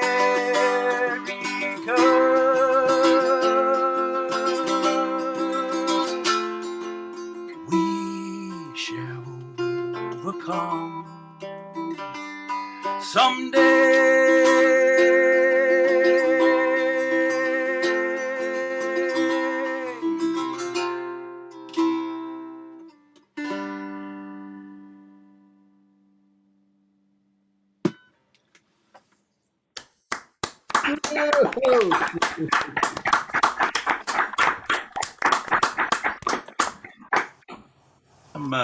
tuning this middle string up to a C.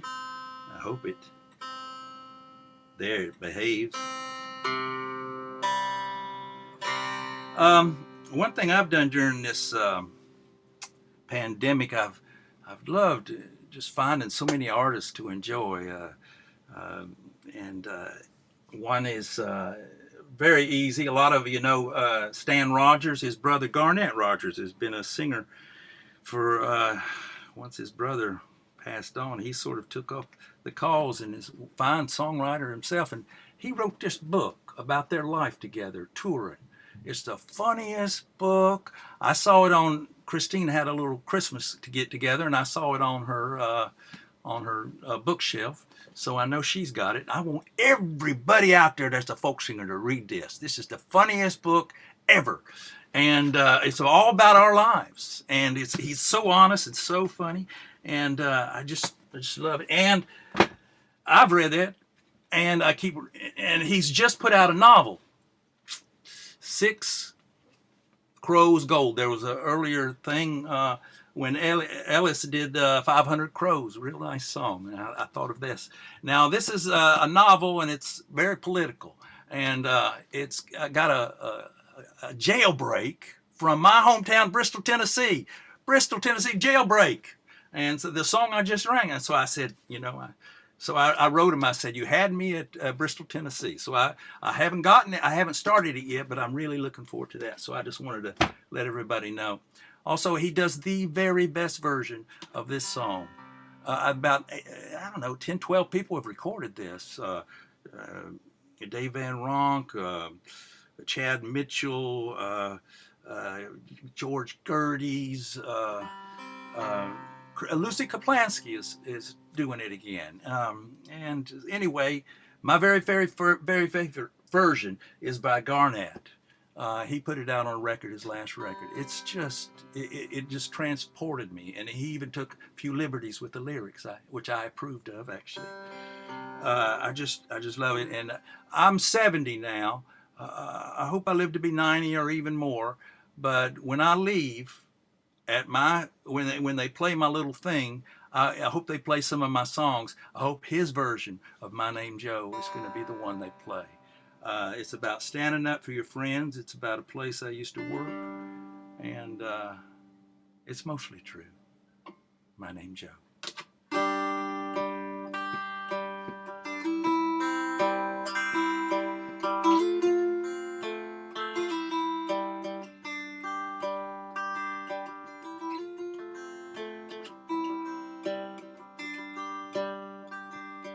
Joe threw another tantrum. He could not be understood. He cries like baby Samson.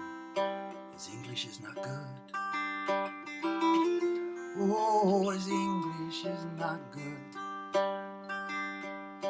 Joe's boss of the kitchen, but on the outside he knows the low man on a totem is wearing giveaway clothes.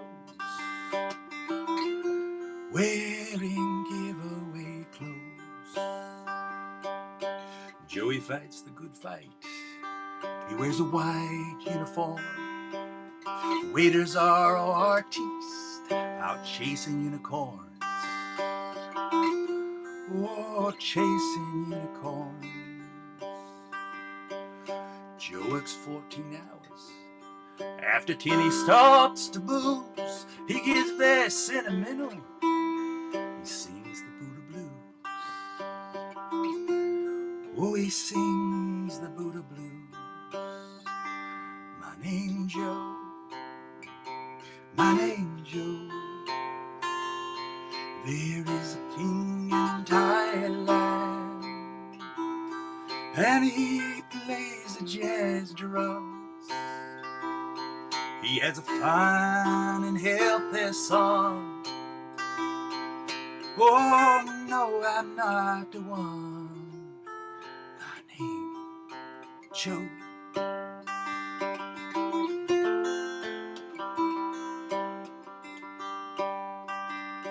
On the wall by the time clock, Joe is beaming from a photograph. Someone drew across his face. The waiters began to laugh.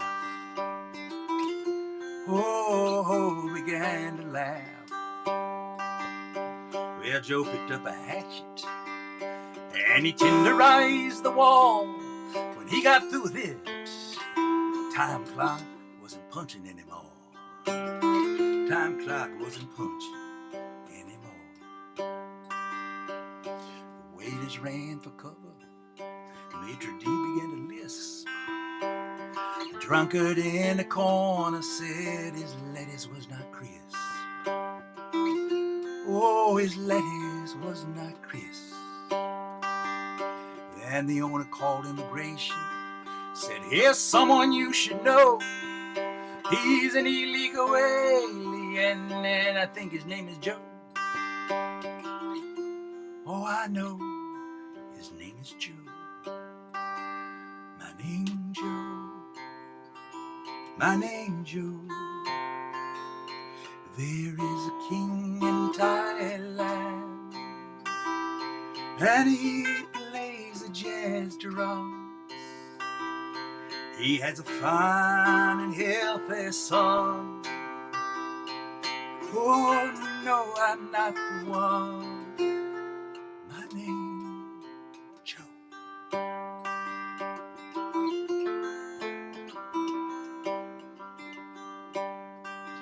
Came that man from immigration.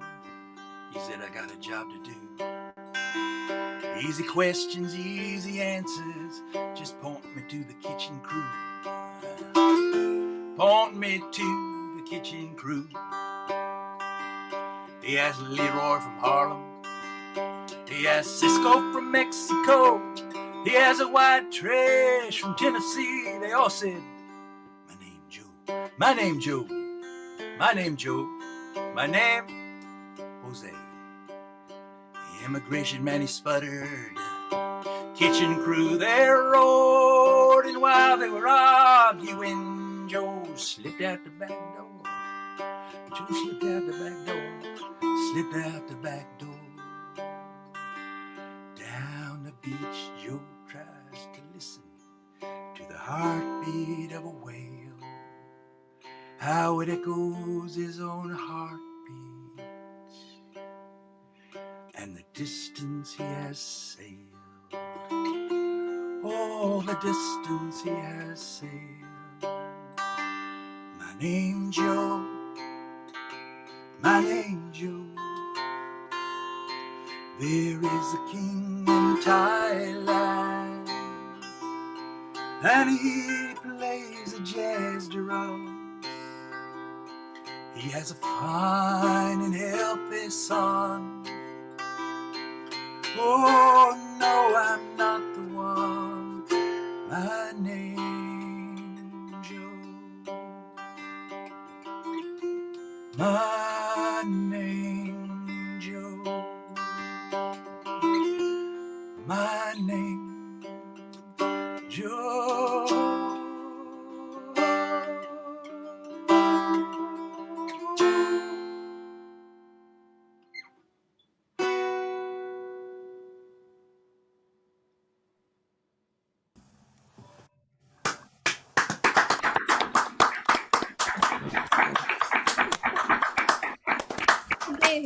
David, I have a question for you. I wanted to ask you this forever. Really? Why do you end on that last chord that you do for that song? That last little chord is a gong, like a gong, you know, like a gong, gong. That's what it's supposed to be. Did the song always end like that, or was that something that sort of? No, I did it from the get-go. From the get-go. Yeah. Wow, it's wonderful to hear your music and to also hear you talk about Lacey Tribble. Was the actress you were thinking of, was it Miriam Hopkins? No, it was the woman that, and this is like when you did that patriotic song, "Oh Beautiful," or what, It was the woman that she was married to a famous actor, and she died. She died in World War II. She died in an airplane that was shot down over the English Channel. She's in a lot of great movies. Wonderful. I know she was married to Clark Gable, but I just can't remember her name right now. Carol Lombard. Carol Lombard. So Lisi was a combination of Carol Lombard and Lucille Ball, and she did she filled in 3 nights on Broadway or off Broadway for a play written by that very serious writer, and it was one of his oddball plays.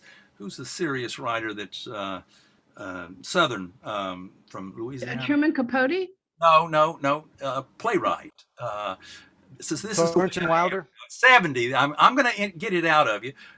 Tennessee Williams. Tennessee Williams. Yeah. It was one of those, and it was about a brother and sister. And I'm not going to tell I'm hearing 2 Davids now. How is this happening? So jealous that Lisi was going to do it. She thought she might be showing up, so she made sure, because they were going to film it, and she made sure that they didn't film it. She put her foot down. She said, "You can't film that." Wow. Thought she might be showing up, but Lisi was lightness and love and funniness in this very sort of serious play, yet it came out just like Carol Lombard and Lucille Ball. They have that wonderful thing about them, and Lisi had that same thing, and I was so and I stood up, right, it was standing ovation, it was just great, and I was just proud of her, and I ran the lines with her, so I did as my little help was to run the lines with it. That was hard to learn all those lines because it was a 2-person play.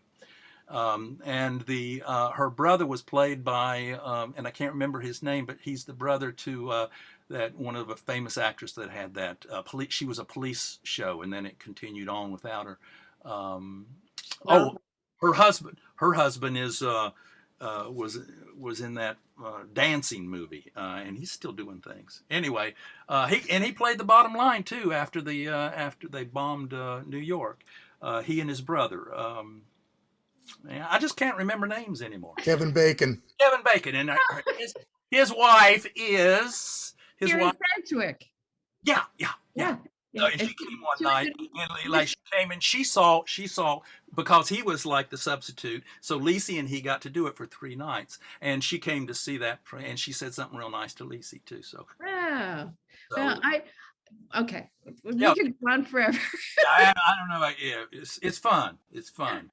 No, when she was in the movie Mr. and Mrs. Bridge, starring Paul Newman and Joanne Woodward, and I met them at the bottom line. Wow.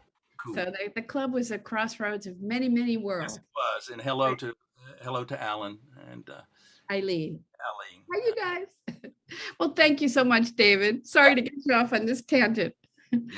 Our next performer is one that I have been a fan of since the very first time I ever heard one of her records, which was in the mid-1970s. I was in Miami, Florida.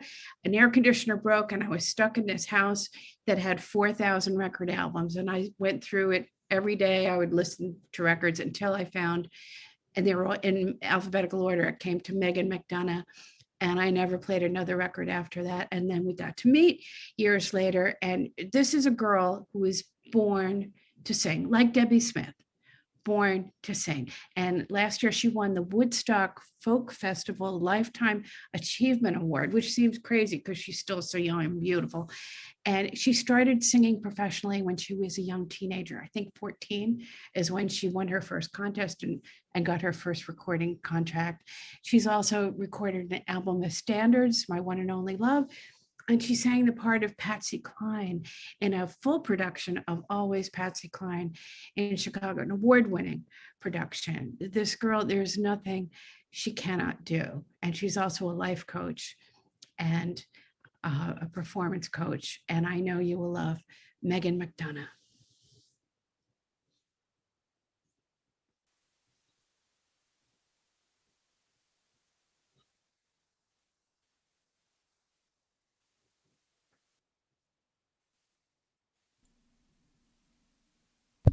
There you go. Thank you. No problem.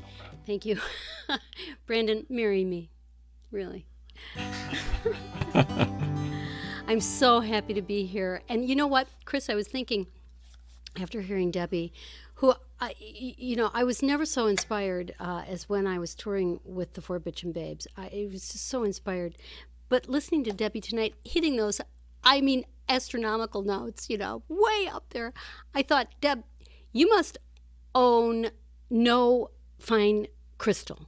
There must be, between the drum and the high notes, girl, you've got to hide the crystal. You got to put it in the basement.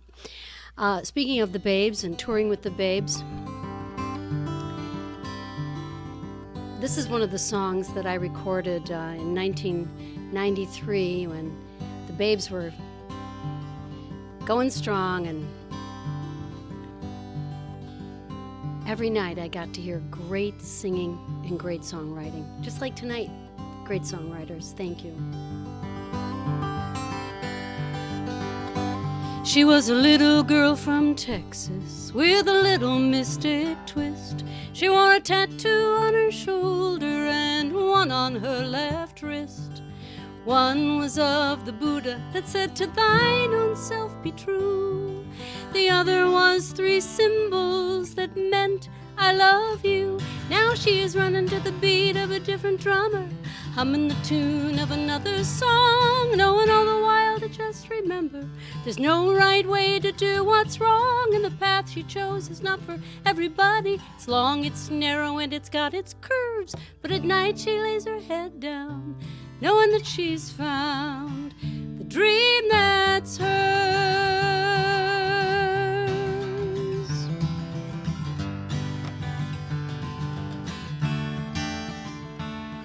He was raised to be a preacher, like his daddy, like his gramps, and he never found the wherewithal to tell the folks I can't.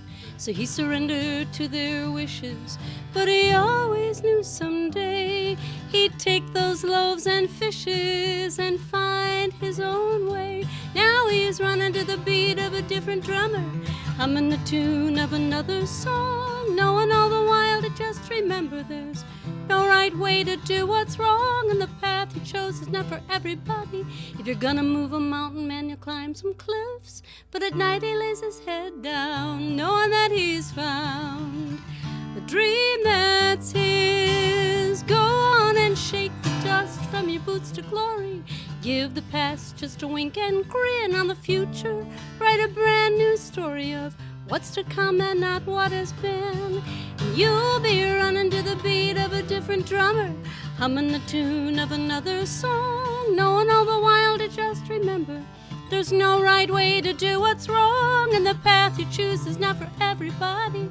Anybody else would wonder what it's for, but at night you'll lay your head down, knowing that you found the dream that's yours, the dream that's yours, the dream that's yours.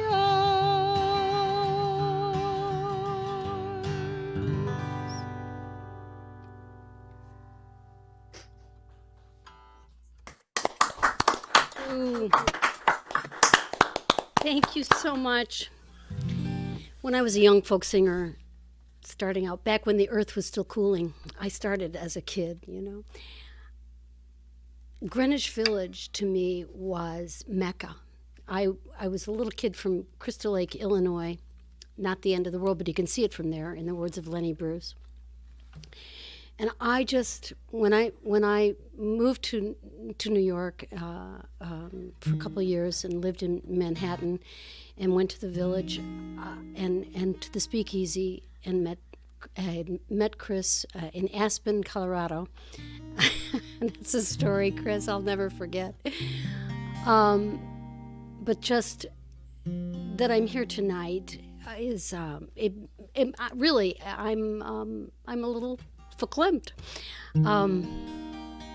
I've had a beautiful career, and I've met such fantastic people.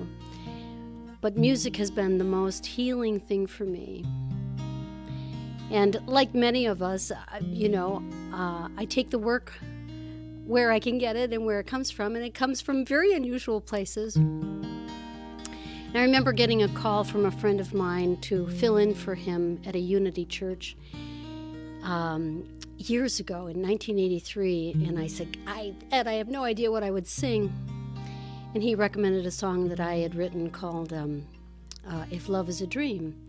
And so I went and I sang during the service, and gosh, they really liked me, and they liked the songs. And they kept asking me back, and I'd roll in about 15 minutes before service. And interestingly enough, the songs that I would choose really coincided with the message that the minister had that day. And it was just cosmic. It's been a cosmic experience ever since.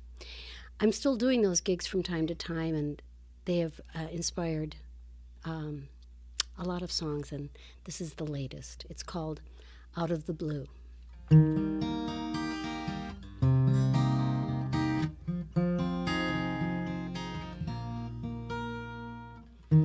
Of all the many names for God, and there are quite a few, some as old as time itself, and some seem rather new. I've got a favorite, and maybe you do too. Mine is out of the blue, out of the blue, out of the blue. It all worked out and everything came through. Deals were done and songs were sung, and the time, well, it just flew. And it all came from out of the blue.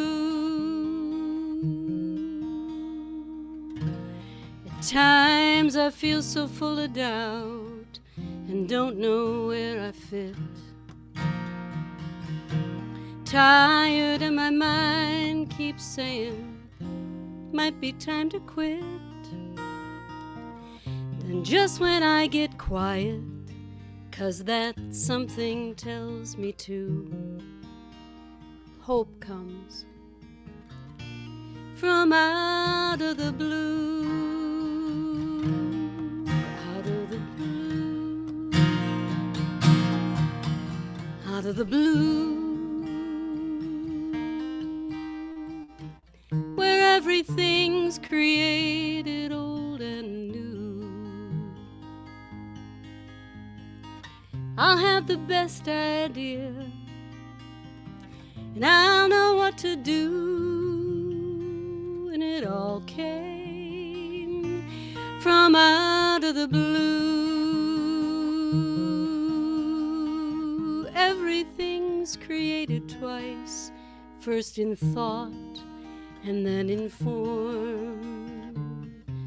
You have been creating from the moment you were born, out of the blue, out of the blue. Whether or not you believe it's true, just your being here is the biggest clue that you came from out of the blue. Yeah, we all came from out of the blue.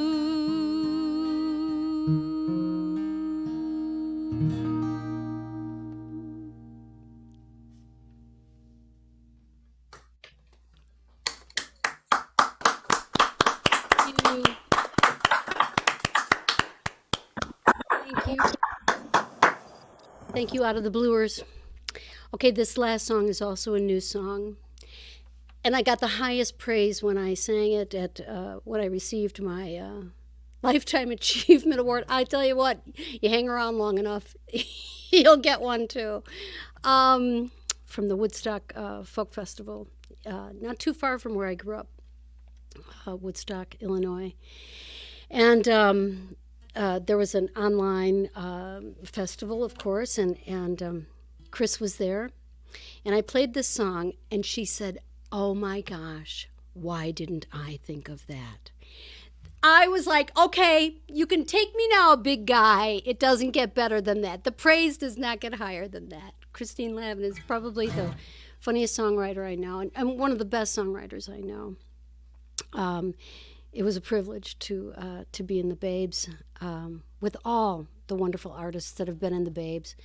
In every revolving chair and every configuration of the Babes, it was an honor. It's an honor to be a Babe. And gosh, Ron, thank you. Rod, thank you. Greenwich Village Folk Festival, thank you, thank you, thank you. Keep doing what you do. And for everyone who came tonight, and for all the artists and all the audience, gosh, I'll see you out in the blue. So this is questions you can't Google.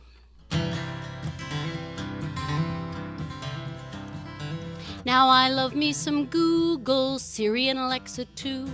And when I need some answers, I know what to do. I say, "Hey Siri, what's the time?" It's 8:32 p.m. Alexa, what's new? But I've got some questions and they don't have a clue. Like, how right is rain? How fit is a fiddle? Where exactly do I go to meet you in the middle? How pleased is Punch? How tough are nails? What's gonna work when all else fails? Good questions, right? Tell me, how well does a rock sleep? How crazy is a loon? What time exactly is? I'll see you soon. How dead is a doornail? Are cucumbers so cool? And I can't be completely sure, I'm nobody's fool. But how right is rain? How fit is a fiddle? Where exactly do I go to meet you in the middle? How pleased is Punch? How tough are nails? What's gonna work when all else fails? Now maybe these are classics with which I should not tamper, but come on, everybody wants to know, how happy is a camper? How right is rain? How fit is a fiddle? How drunk is that skunk? Did Whistler's mother whittle? How well does a log sleep? How mad is that hatter? How long will the willow weep before it starts to matter? Now you might think I'm goofy, and yes, perhaps I am, but come on, everybody wants to know, how happy is a clam? How right is rain? How fit is a fiddle? Where exactly do I go to meet you in the middle? How pleased is Punch? How tough are nails? What's gonna work when all else fails? What's gonna work when all else fails? Folk music forever! Thank you.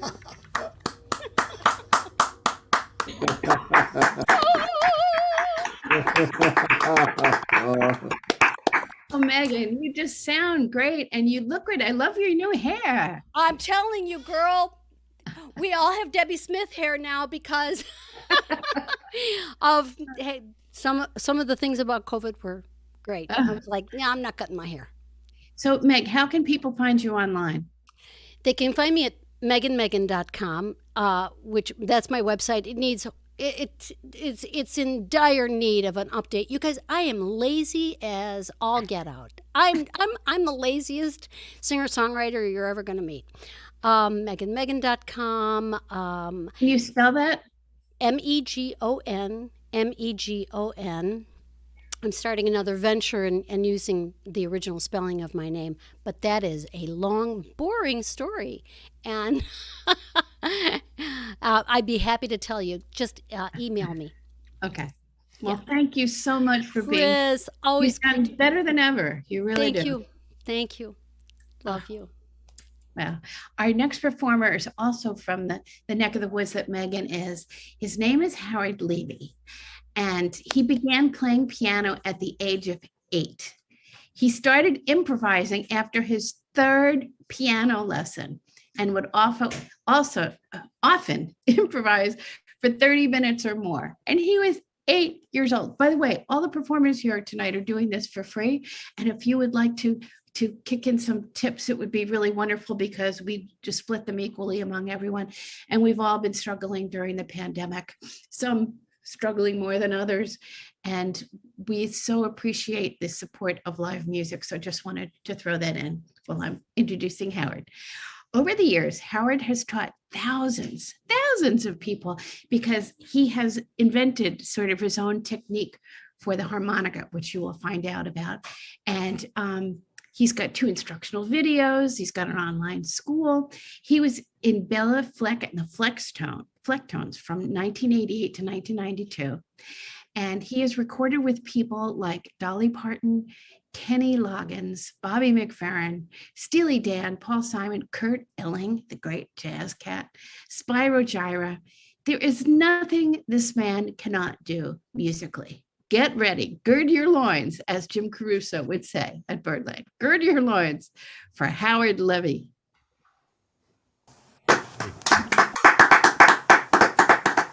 Thank you. Am I there? You can hear me? Cool, cool. Well, thanks, Christine. And I'm standing here in the one of the many stages that I have here at Levyland Studios. We're a full-service facility, and I'm the only client these days. So very, very happy to be here. And I've got my harmonica, and I've got my fake piano, and I also have my iPhone, which contains my band that's going to accompany me on a few of these tunes that I'm going to play for you. And first, let me tune my harmonica.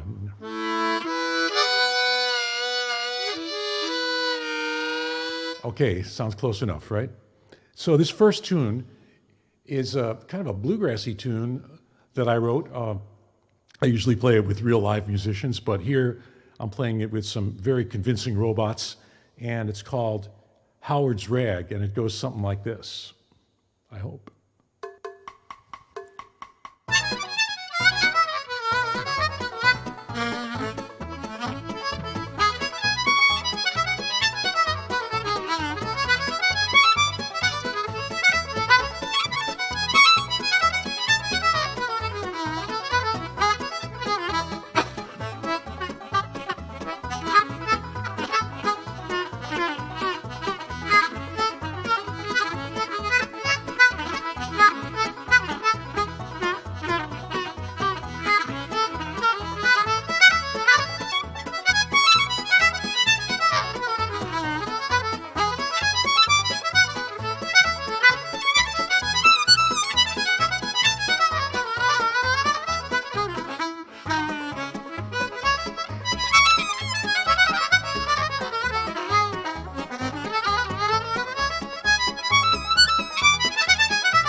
Felt a little like a dog chasing his tail on that one. The next tune I'd like to do for you is not written by myself. It was written by a great Hungarian classical composer named Béla Bartók. And I first heard this music when I was a concert usher at a series called the People's Concerts that used to take place at Washington Irving High School. I think it was on Friday nights. And I would usher these concerts, take the subway from my house way out in Rockaway Beach, and to meet my buddies who were working along with me. And we would make $7.50, and then we would go hang out in the village afterwards. And a lot of times I'd go to the Village Vanguard. So kind of this combination of classical music and jazz. And that's what I'm going to do to this Bartók piece. Because, you know, Bartók was the favorite composer of a lot of jazz musicians. Charlie Parker, Dizzy Gillespie, they all loved his music. And Bartók listened to jazz as well. So this is a piece, it's from a suite of Romanian dances that I've performed in their entirety with string orchestra, string quintet, and a pianist. So now I'm going to perform it with one hand on the harmonica, the other hand on the piano.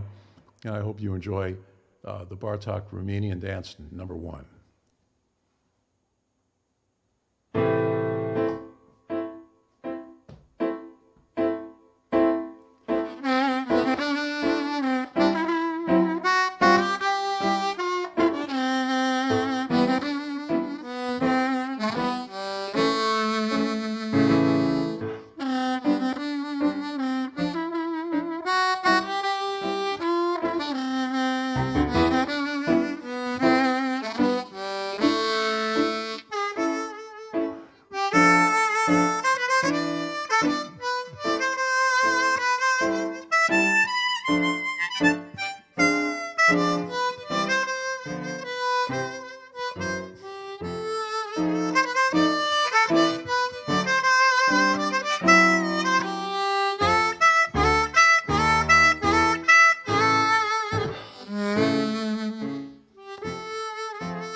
Wow.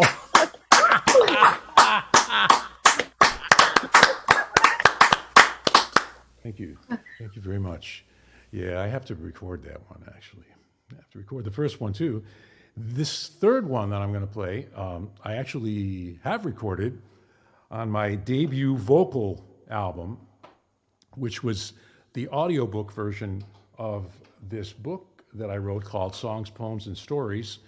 And my wife kept bugging me. She said, you got to put out an audiobook version of it. I went, okay, I can read my stories. I can recite my poems, play some music behind them. I'm going to have to sing 12 songs. Oh my God. You know, I put the lyrics in the book, but I'm not really a singer, but I do have a voice and a mouth that opens and closes, so I guess I'm sort of a singer. I can sing my own songs anyway.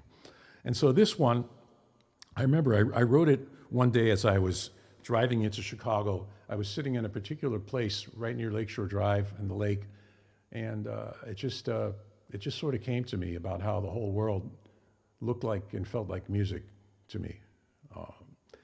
And so I'm going to play along with the track. I went back to my mix and took my voice out of it and took the harmonica out of it, and I'm going to try to do it for you now. And put a little bit of an introduction onto it that someone else wrote.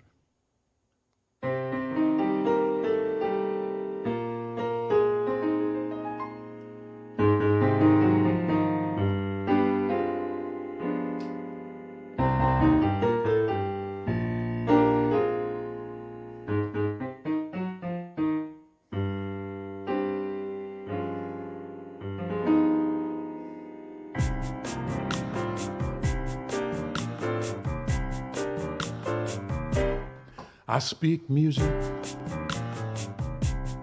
I feel sound. When I walk down the street, my feet don't touch the ground. Am I dreaming or am I awake? When I get this feeling, my soul it starts to shake. If I'm alone and no one else is around, I get lost in the world of sound surround. Sound surrounds me when I'm walking down the street. I get the rhythm from the way I move my feet. I get the melody from the trucks that rumble by. I get the harmony from the colors in the sky. It's my world that I'm glad I'm living in. It's called music. Why don't you come on in?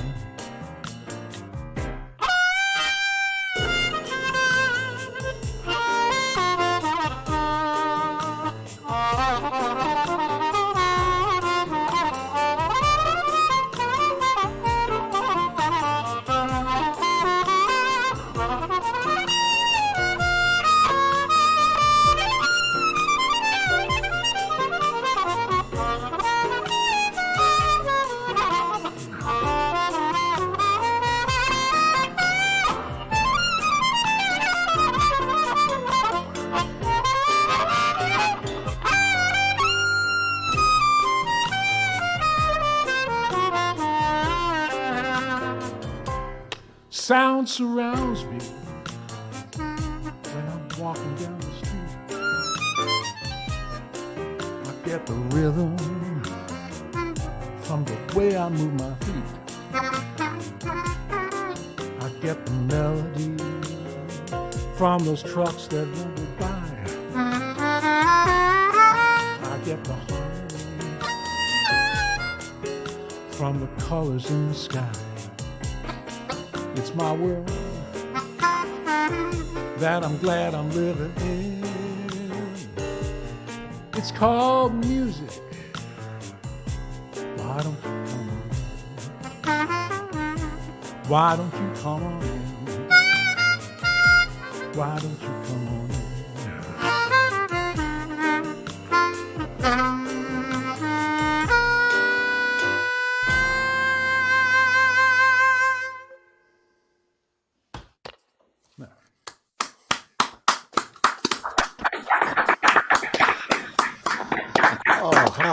that was outstanding. Listen, I just had a message from the folks on the top floor at the home office. They were asking, could you do one more tune for us? Well, I might be persuaded. Yeah, Oh, I'd please, love please, to. please. Oh, sure, sure, sure. Absolutely. Oh, let's see. I was thinking about two things in the back of my mind. Let's see, which one is going to be? Maybe the more somber of the two, because those are pretty up. Here's something that everyone knows. Mm.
Rad. Wow. Outstanding. Once again, you blew us away. You know, I have friends that I swear they can't walk and chew gum at the same time. And then watching you play the harmonica with one hand and the keyboard with the other, and then switching like that is just remarkable. Oh, if folks want to get in touch with you, find out more. I know you give some workshops and such. How can they reach you? Well, everything's on my website, which is levyland.com. Excellent. And, there's too many Howard Levys in the world, and one of them took that name for himself, and so I'm Levyland, and really everything's there. I put up a lot of videos on YouTube in the last year, just all sorts of different stuff. I have an online harmonica school where I teach everything I know. I have students from all over the world. I'm going to be doing a really interesting online workshop in a few days on odd time meter improvisation, and there's just I'm trying to stay active. I've been doing a lot of recording tracks for a lot of people. Probably, I don't know, at least 50 tracks for people over the last year. More than that. That's good. I'm glad you found work. I mean, yeah, it's tough because I did get the is. virus. I had the virus in the very beginning of this whole thing, March of 2020, and it was pretty bad, and it's made me extremely cautious about going out and playing again, especially playing this instrument where you're inhaling half the time and it's wet. It's like, I just don't feel like it's super safe to go out there right now and play. Yeah. So I don't know. I'm just trying to make the most of it. I'm very, very, very happy to be here at this wonderful online event that you guys are putting on. So thanks. Well, we're so glad you could be with us. You're looking great, sounding amazing, and we look forward to next time. Howard Levy, thank you so much. Well, I want to, before we get to our final performer, again, I want to thank everyone who has put a little something in our tip jar tonight. It's been another outstanding month here at the Greenwich Village Folk Festival. And again, you can see the donation information in the chat feature on YouTube or Facebook, or just simply go to greenwichvillagefolkfestival.org to find out how you can help all these artists and keep this wonderful monthly event going.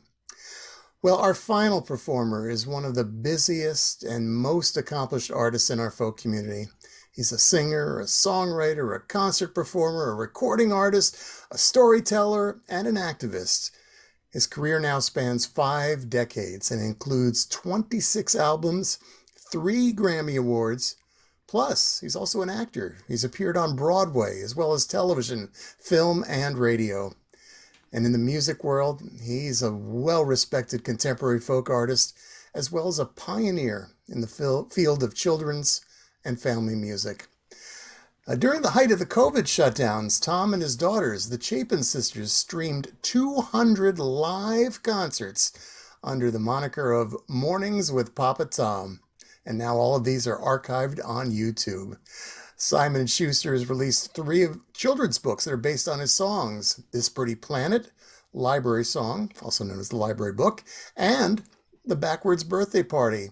And I understand a new CD is in the works to be released early in 2022, and I can't wait to play it on the radio. Well, Tom is equally known as an advocate for environmental causes, social justice, the hunger issue, and he's a huge supporter of music and art in the public schools. One of my favorite songs of his is called Pass the Music On, a message that he lives and demonstrates each time he takes to the stage. It is indeed an honor to welcome Tom Chapin. Wow, Ron, thank you so much. Hi, everybody. What a wonderful evening this has been. I see some old friends I haven't seen in a long time. Megan McDonough. Christine, of course, I see now and again. And David Massengill, and all these wonderful performers tonight. Howard Levy following what I think is one of the great geniuses of harmonica. Unbelievable. What a nice night. So I'm going to do a brand new song that I wrote with Cy Khan, and a couple of older songs. Let's do the first one first.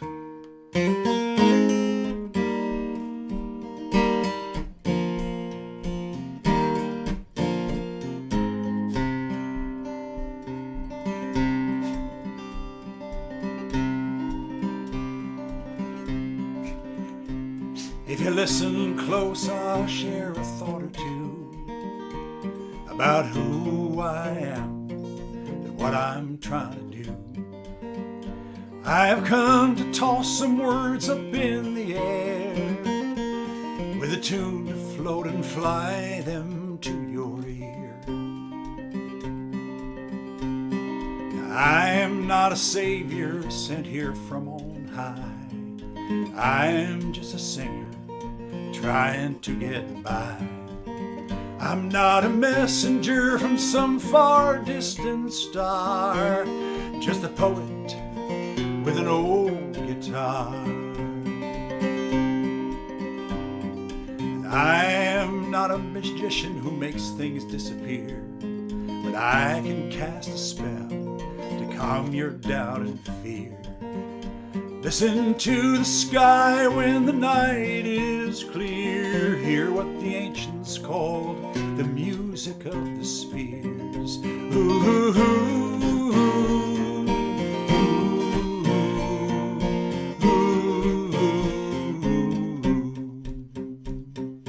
Listen close, there's magic in the air.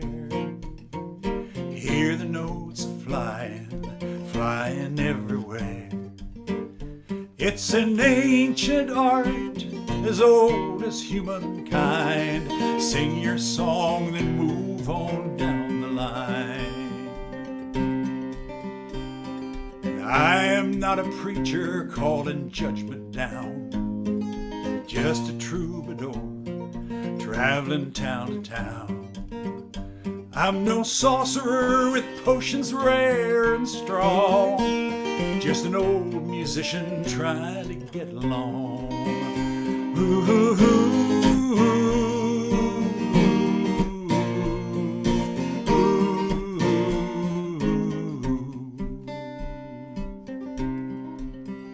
I'm no therapist to heal your hurting soul, just another traveler on the open road.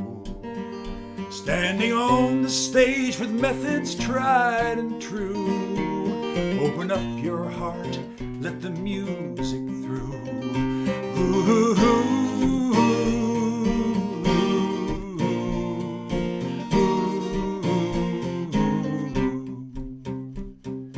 Listen close, there's magic in the air.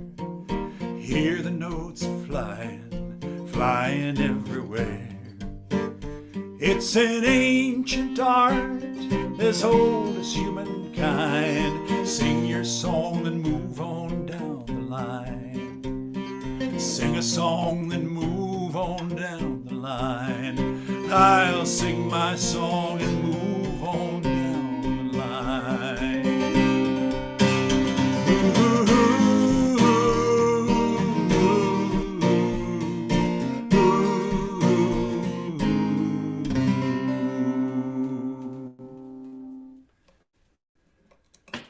Sing a song and move on down the line as long as we can.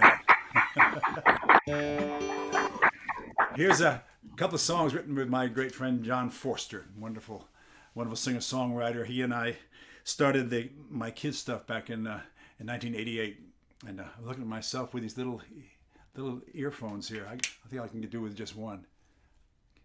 You like my earrings tonight?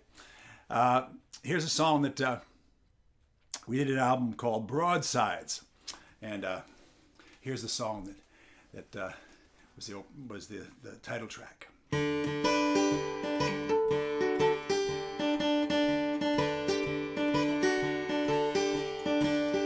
Every day the news abounds with scoundrels doing wrong, which impels us to take action, which is really, really strong, like expressing our displeasure in the lyric of a song, preferably a sing-along. There's a name for what we're doing, broadside is the term, a tough melodic weapon full of values we affirm. Just load 'em up and let her rip and watch the wicked squirm as everybody sings along. Broadside, broadside, they cannot ignore us. They may run, but they can't hide. We'll out 'em with a verse and rout 'em with a chorus of a broadside. We're ruled by corporation, conglomerate, and bank. Congress is in gridlock, the courts are in the tank. If we get out of this alive, it's us you'll have to thank for asking you to sing along. It was Pete and it was Woody who pioneered it all. They taught Tom and Phil and Mary and Peter and Paul. But the times they are changing and the writing on the wall says everybody sing along. Help me. Broadside, broadside, they cannot ignore us. They may run, but they can't hide. We'll out 'em with a verse, then rout 'em with a chorus of a broadside. Feel the power of the right notes and the right quotes combine. Feel the power of the right song to open up your heart and mind. Now you may think a sing-along is just a silly game, and believing it can change the world is really kinda lame. But we shall overcome, finally overcame, 'cause everybody sang along. Last chance, broadside, broadside, they cannot ignore us. They may run, but they can't hide. We'll out 'em with a verse and rout 'em with a chorus. We'll deck 'em with a verse and wreck 'em with a chorus. We'll hurt 'em with a verse and convert 'em with a chorus of a broadside.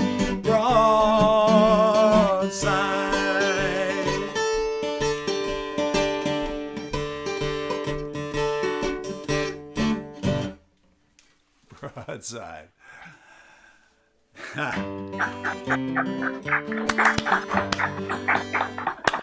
Well, we're coming to the time of the holidays, holiday season, and this time of year is always becomes pretty special for us. My brother Harry started an organization called Why Hunger a long time ago, in 1975, and it's still doing incredible work. In the last couple of years, during the pandemic, hunger's gotten even worse in America. So this is the time in another week or so of the Hungerthon, which is the big here in New York, and now because of streaming around the world, the big fundraiser. And here's a song that John Forster and I wrote for one of the kids' songs. But it's this time of year, it's one of my favorite songs. I get to sing it now.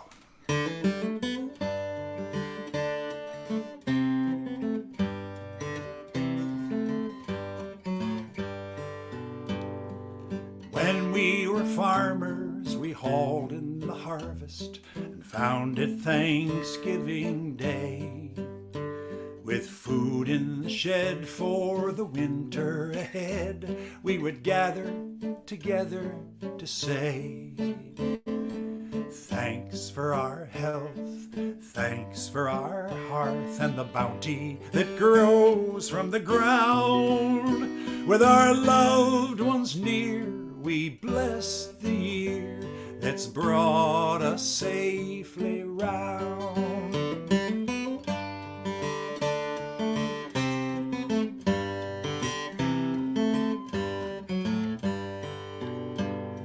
Now we are shoppers, we drive to the market. The farm seems a light year away. Still every November we pause to remember that time-honored old-fashioned day. Thanks for our health, thanks for our hearth and the bounty that grows from the ground. With our loved ones near, we bless the year that's brought us safely round. Thanks for our health, thanks for our hearth. Thanks for our health, thanks for our hearth, and the bounty that grows from the ground. And the bounty that grows from the ground. With our loved ones near, we bless the year. With our loved ones near, we bless the year that's brought us safely round.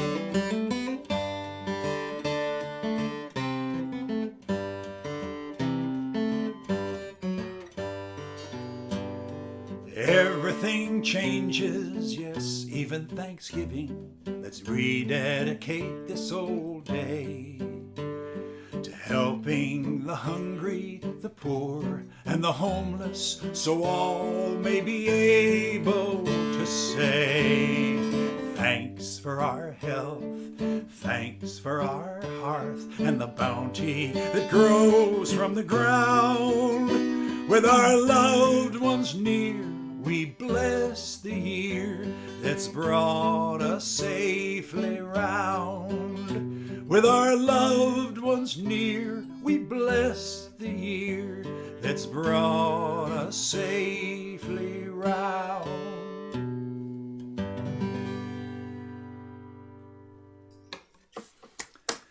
Thanks, friends. It's a pleasure to be with you all tonight. Hey, Tom, the pleasure is all ours. It's wonderful having you with us. You know, you're one of my favorite guys that I've ever toured or played with, and you still are. Would you consider doing one more song for us? Sure. Okay. In fact, this song, while you're thinking about it, can I just run a question by you? Sure. I've been studying Chet Atkins all week. And I've always thought, and I've seen a lot of your shows because I've been your opening act a bunch of times. And I always thought you were a really good finger picker. And Atkins talks about. And then you heard Chet Atkins, and you realized what really good finger picking was. Well, he says he got it, of course, from Merle Travers, and then there's Travis, and then there's a kind of a thing where him and Tommy Emmanuel got together, who's another monster guitar player. I'm wondering who you kind of boned up on, who you really studied finger picking from. Well, when I was a kid, we started playing guitar, and we started as the Chapin Brothers. And my Harry was 2 years older than me, my late brother Harry, and my younger brother Steve is a year and a half below. But Harry played banjo, and he was so loud that I couldn't work out flat picks, so I started playing with finger picks with like the banjo player, two metal ones, and then we started. I was at Brooklyn Tech, and in New York City, the center of folk music in America, Brooklyn, New York, and we started a folk music club at Brooklyn Tech, and one of the people in that club was Stefan Grossman.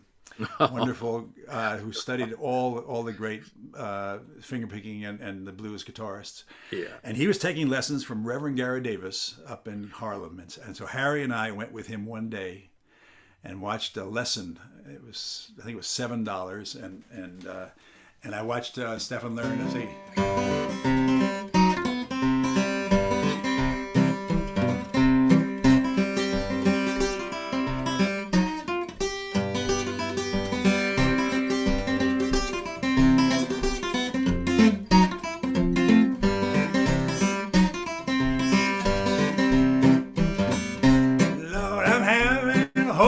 Trouble trying to get home. And that lesson, I didn't touch a guitar, but I watched Stefan and the Rev, and it just changed my world. It's like, oh my goodness, one guy playing all that stuff. So I started learning some of his stuff, you know. So Reverend Gary Davis, those of you who don't know him, just Google Reverend Gary Davis. And he's a blind street singer from Durham, North Carolina, who was rediscovered in the late 50s and early 60s. He was still alive. He played with two fingers like that. He played stuff like.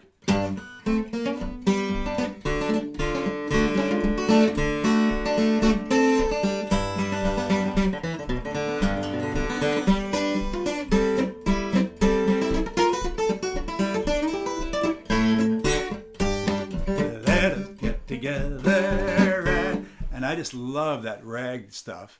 And so as you do, you sort of learn from the greats and then sort of move some of that into your own stuff. And I'm rethinking about some of that stuff. So you've been studying up on Chet Atkins and the Merle Travis stuff, right? Well, you know, all of the fingerpicking guys all said exactly what you said, that there was a moment in time when they heard something and they said, that's what I want to do. Atkins said it was hearing Merle Travis at 15. Emmanuel said it was hearing Chet Atkins at 7 on the radio. And they all, up and down the line, all say that kind of stuff. Listen, let me get out of your way and let you play a song for us. I'm sorry. Cool. I just wanted to ask you. Here's a song that I'm going to morph, actually do a little medley, but this is a song that John Forster and I wrote, and then the last goes into a song that we all know. If only fair were everywhere, we'd breathe it in like air, and everyone would share. If only fair were everywhere. If only we'd learn to share our bread, the whole world could be fed.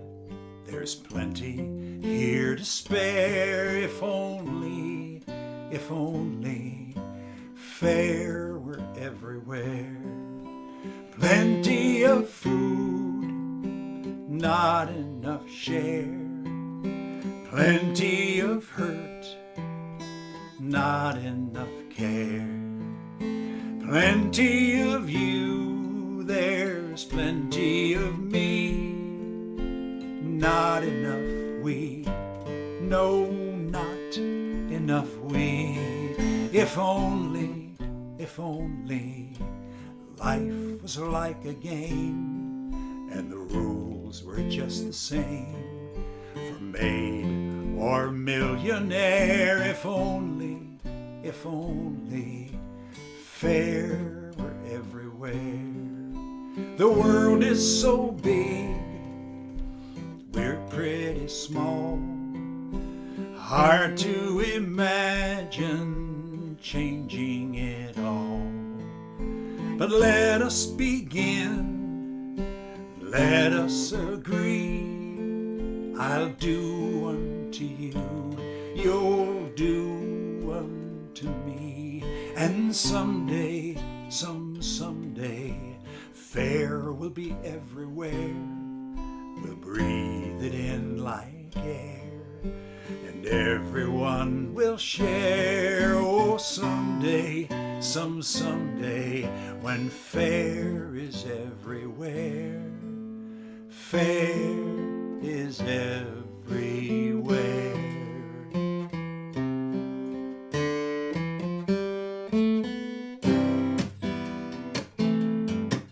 Here's a song my late brother Harry wrote for a TV show I was the host of back in the 70s called Make-A-Wish. So let's do a quick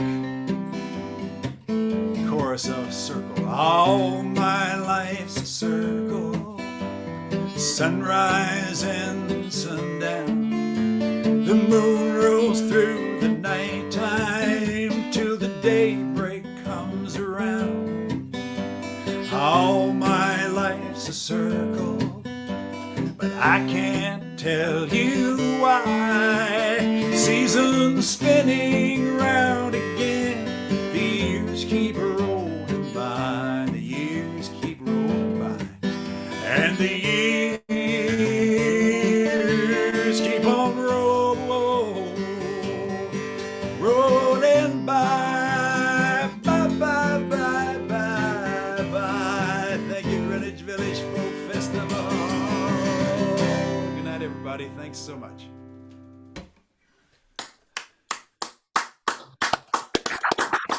Tom Paven, ladies and gentlemen. Well, that concludes the Greenwich Village Folk Festival for this month.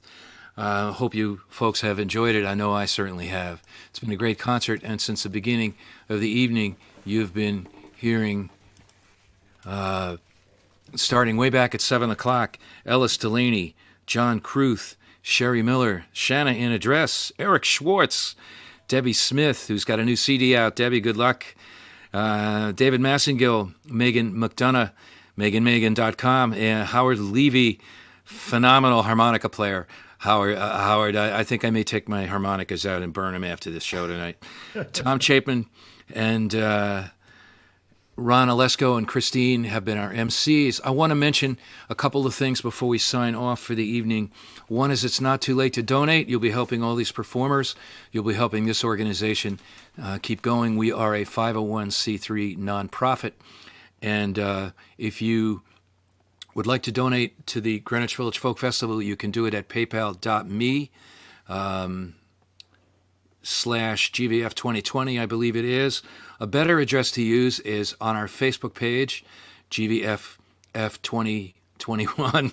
If you scroll down to the About section, you'll see a link there. It's quite lengthy, but it is a nonprofit link, and PayPal does not take any percentage of those donations out. Also, if you've been watching on Facebook, you can, of course, share this at any time with people. The concert will be archived, and in about 24 hours will be available for anyone to watch it again on Facebook, GreenwichVillageFolkFestival.org, and YouTube.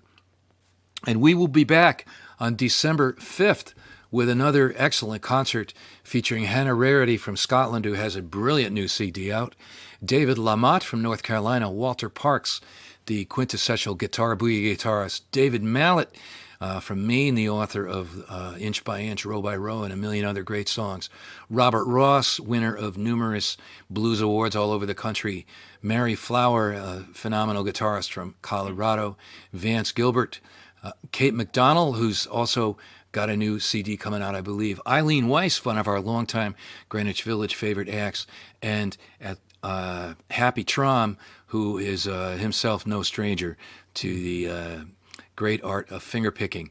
And that will be December 5, same time, same place, 7 o'clock Eastern Standard Time. Ron, Chris, brilliant job as always, you guys. How about I leave it to you to say goodnight, and I'll say goodnight right now to everybody, and then we'll cut the old stream and break out the deli platter backstage. Sounds good. Well, all I want to say is thanks to everybody for watching and for everybody who's donated and kept this going. I mean, this has just been a monthly treat. I look forward to it each month, and all of you folks who've been watching and sending us such nice messages. We thank you for all your support. And Ron, does Folk Music Notebook archive the concerts? Do you rebroadcast them at all? You do sometimes. If I send you an edited version of it, I guess is what. Yeah, we've done a couple of them. We should do that more often. Let's talk. I'll have my people call your people, and we'll work it out. Okay. You know, one thing I've been trying to do all during the show, and I haven't been successful, is to find out from Ellis what tuning was her last song in, because I just found the song to be amazing and the tuning to be so intriguing. And she had to put a little one to sleep. So ask Mark Dan. Ask Mark Dan that Dan. question. Oh, He has this unique ability to hear something somebody plays and tell you what tuning they're in. I'm not kidding. Because I know there's guitar players who've been watching and are wondering. And also, any of you who've ever thought about taking up harmonica, go to levyland.com and sign yourself up for some lessons with Howard Levy. Make sure you're in the right mood so you don't get discouraged right off the bat. Rod, don't burn your harmonicas. For one thing, I don't think they burn. They're metal.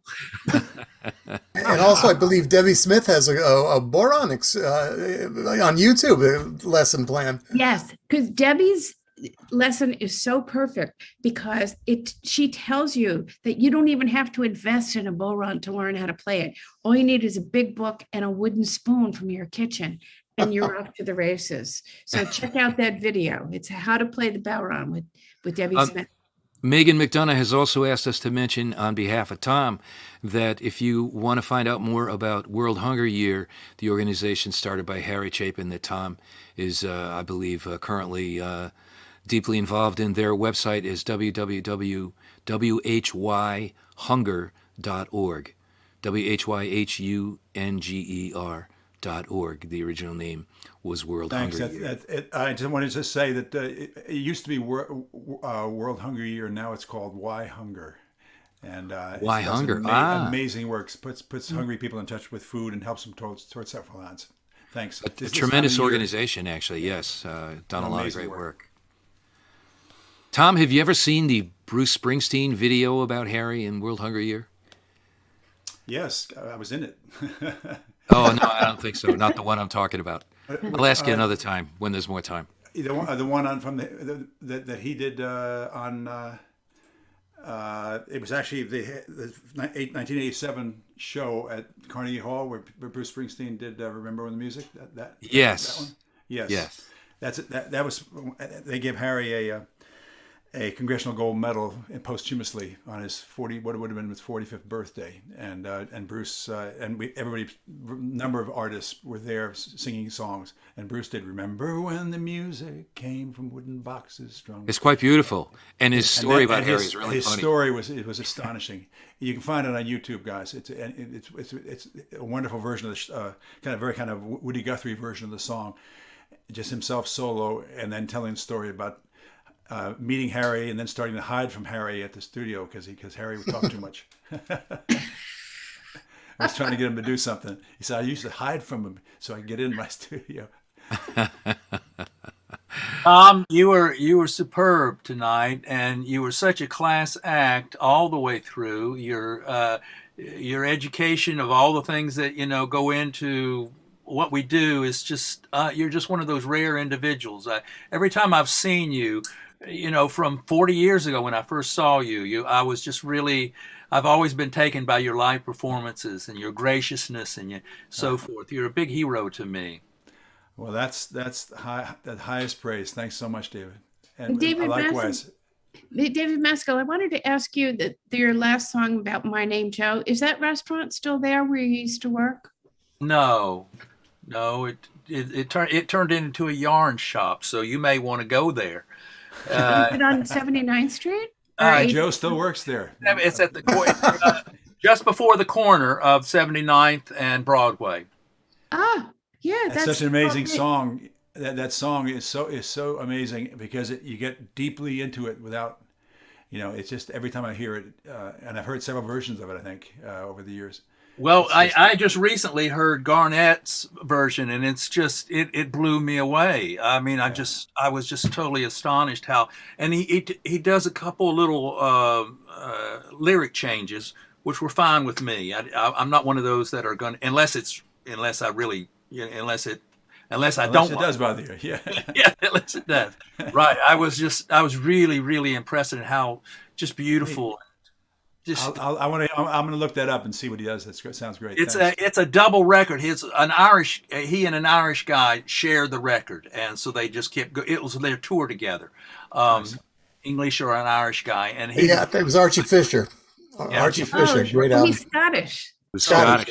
He's Scottish. Well, yeah, okay. Hey, listen, guys, hold that thought. Okay. We should probably wrap the live stream up here. We're about at our deadline. But hold that thought, and we'll hang out a little bit backstage if that's cool with everybody. Great. Thanks, Rod. I think that's it. On behalf of the Greenwich Village Folk Festival, thank you, Brandon O'Sullivan and Greg Greenway, for being here since 5 o'clock this afternoon, doing the sound for everybody. Ray Misek and myself, the co-producers of record of this event, and thanks to Jerry and Andrea, our web people. Don't forget, you folks listening at home, if you can spare a tip, a donation, it goes to a good cause, the performers that you've seen tonight.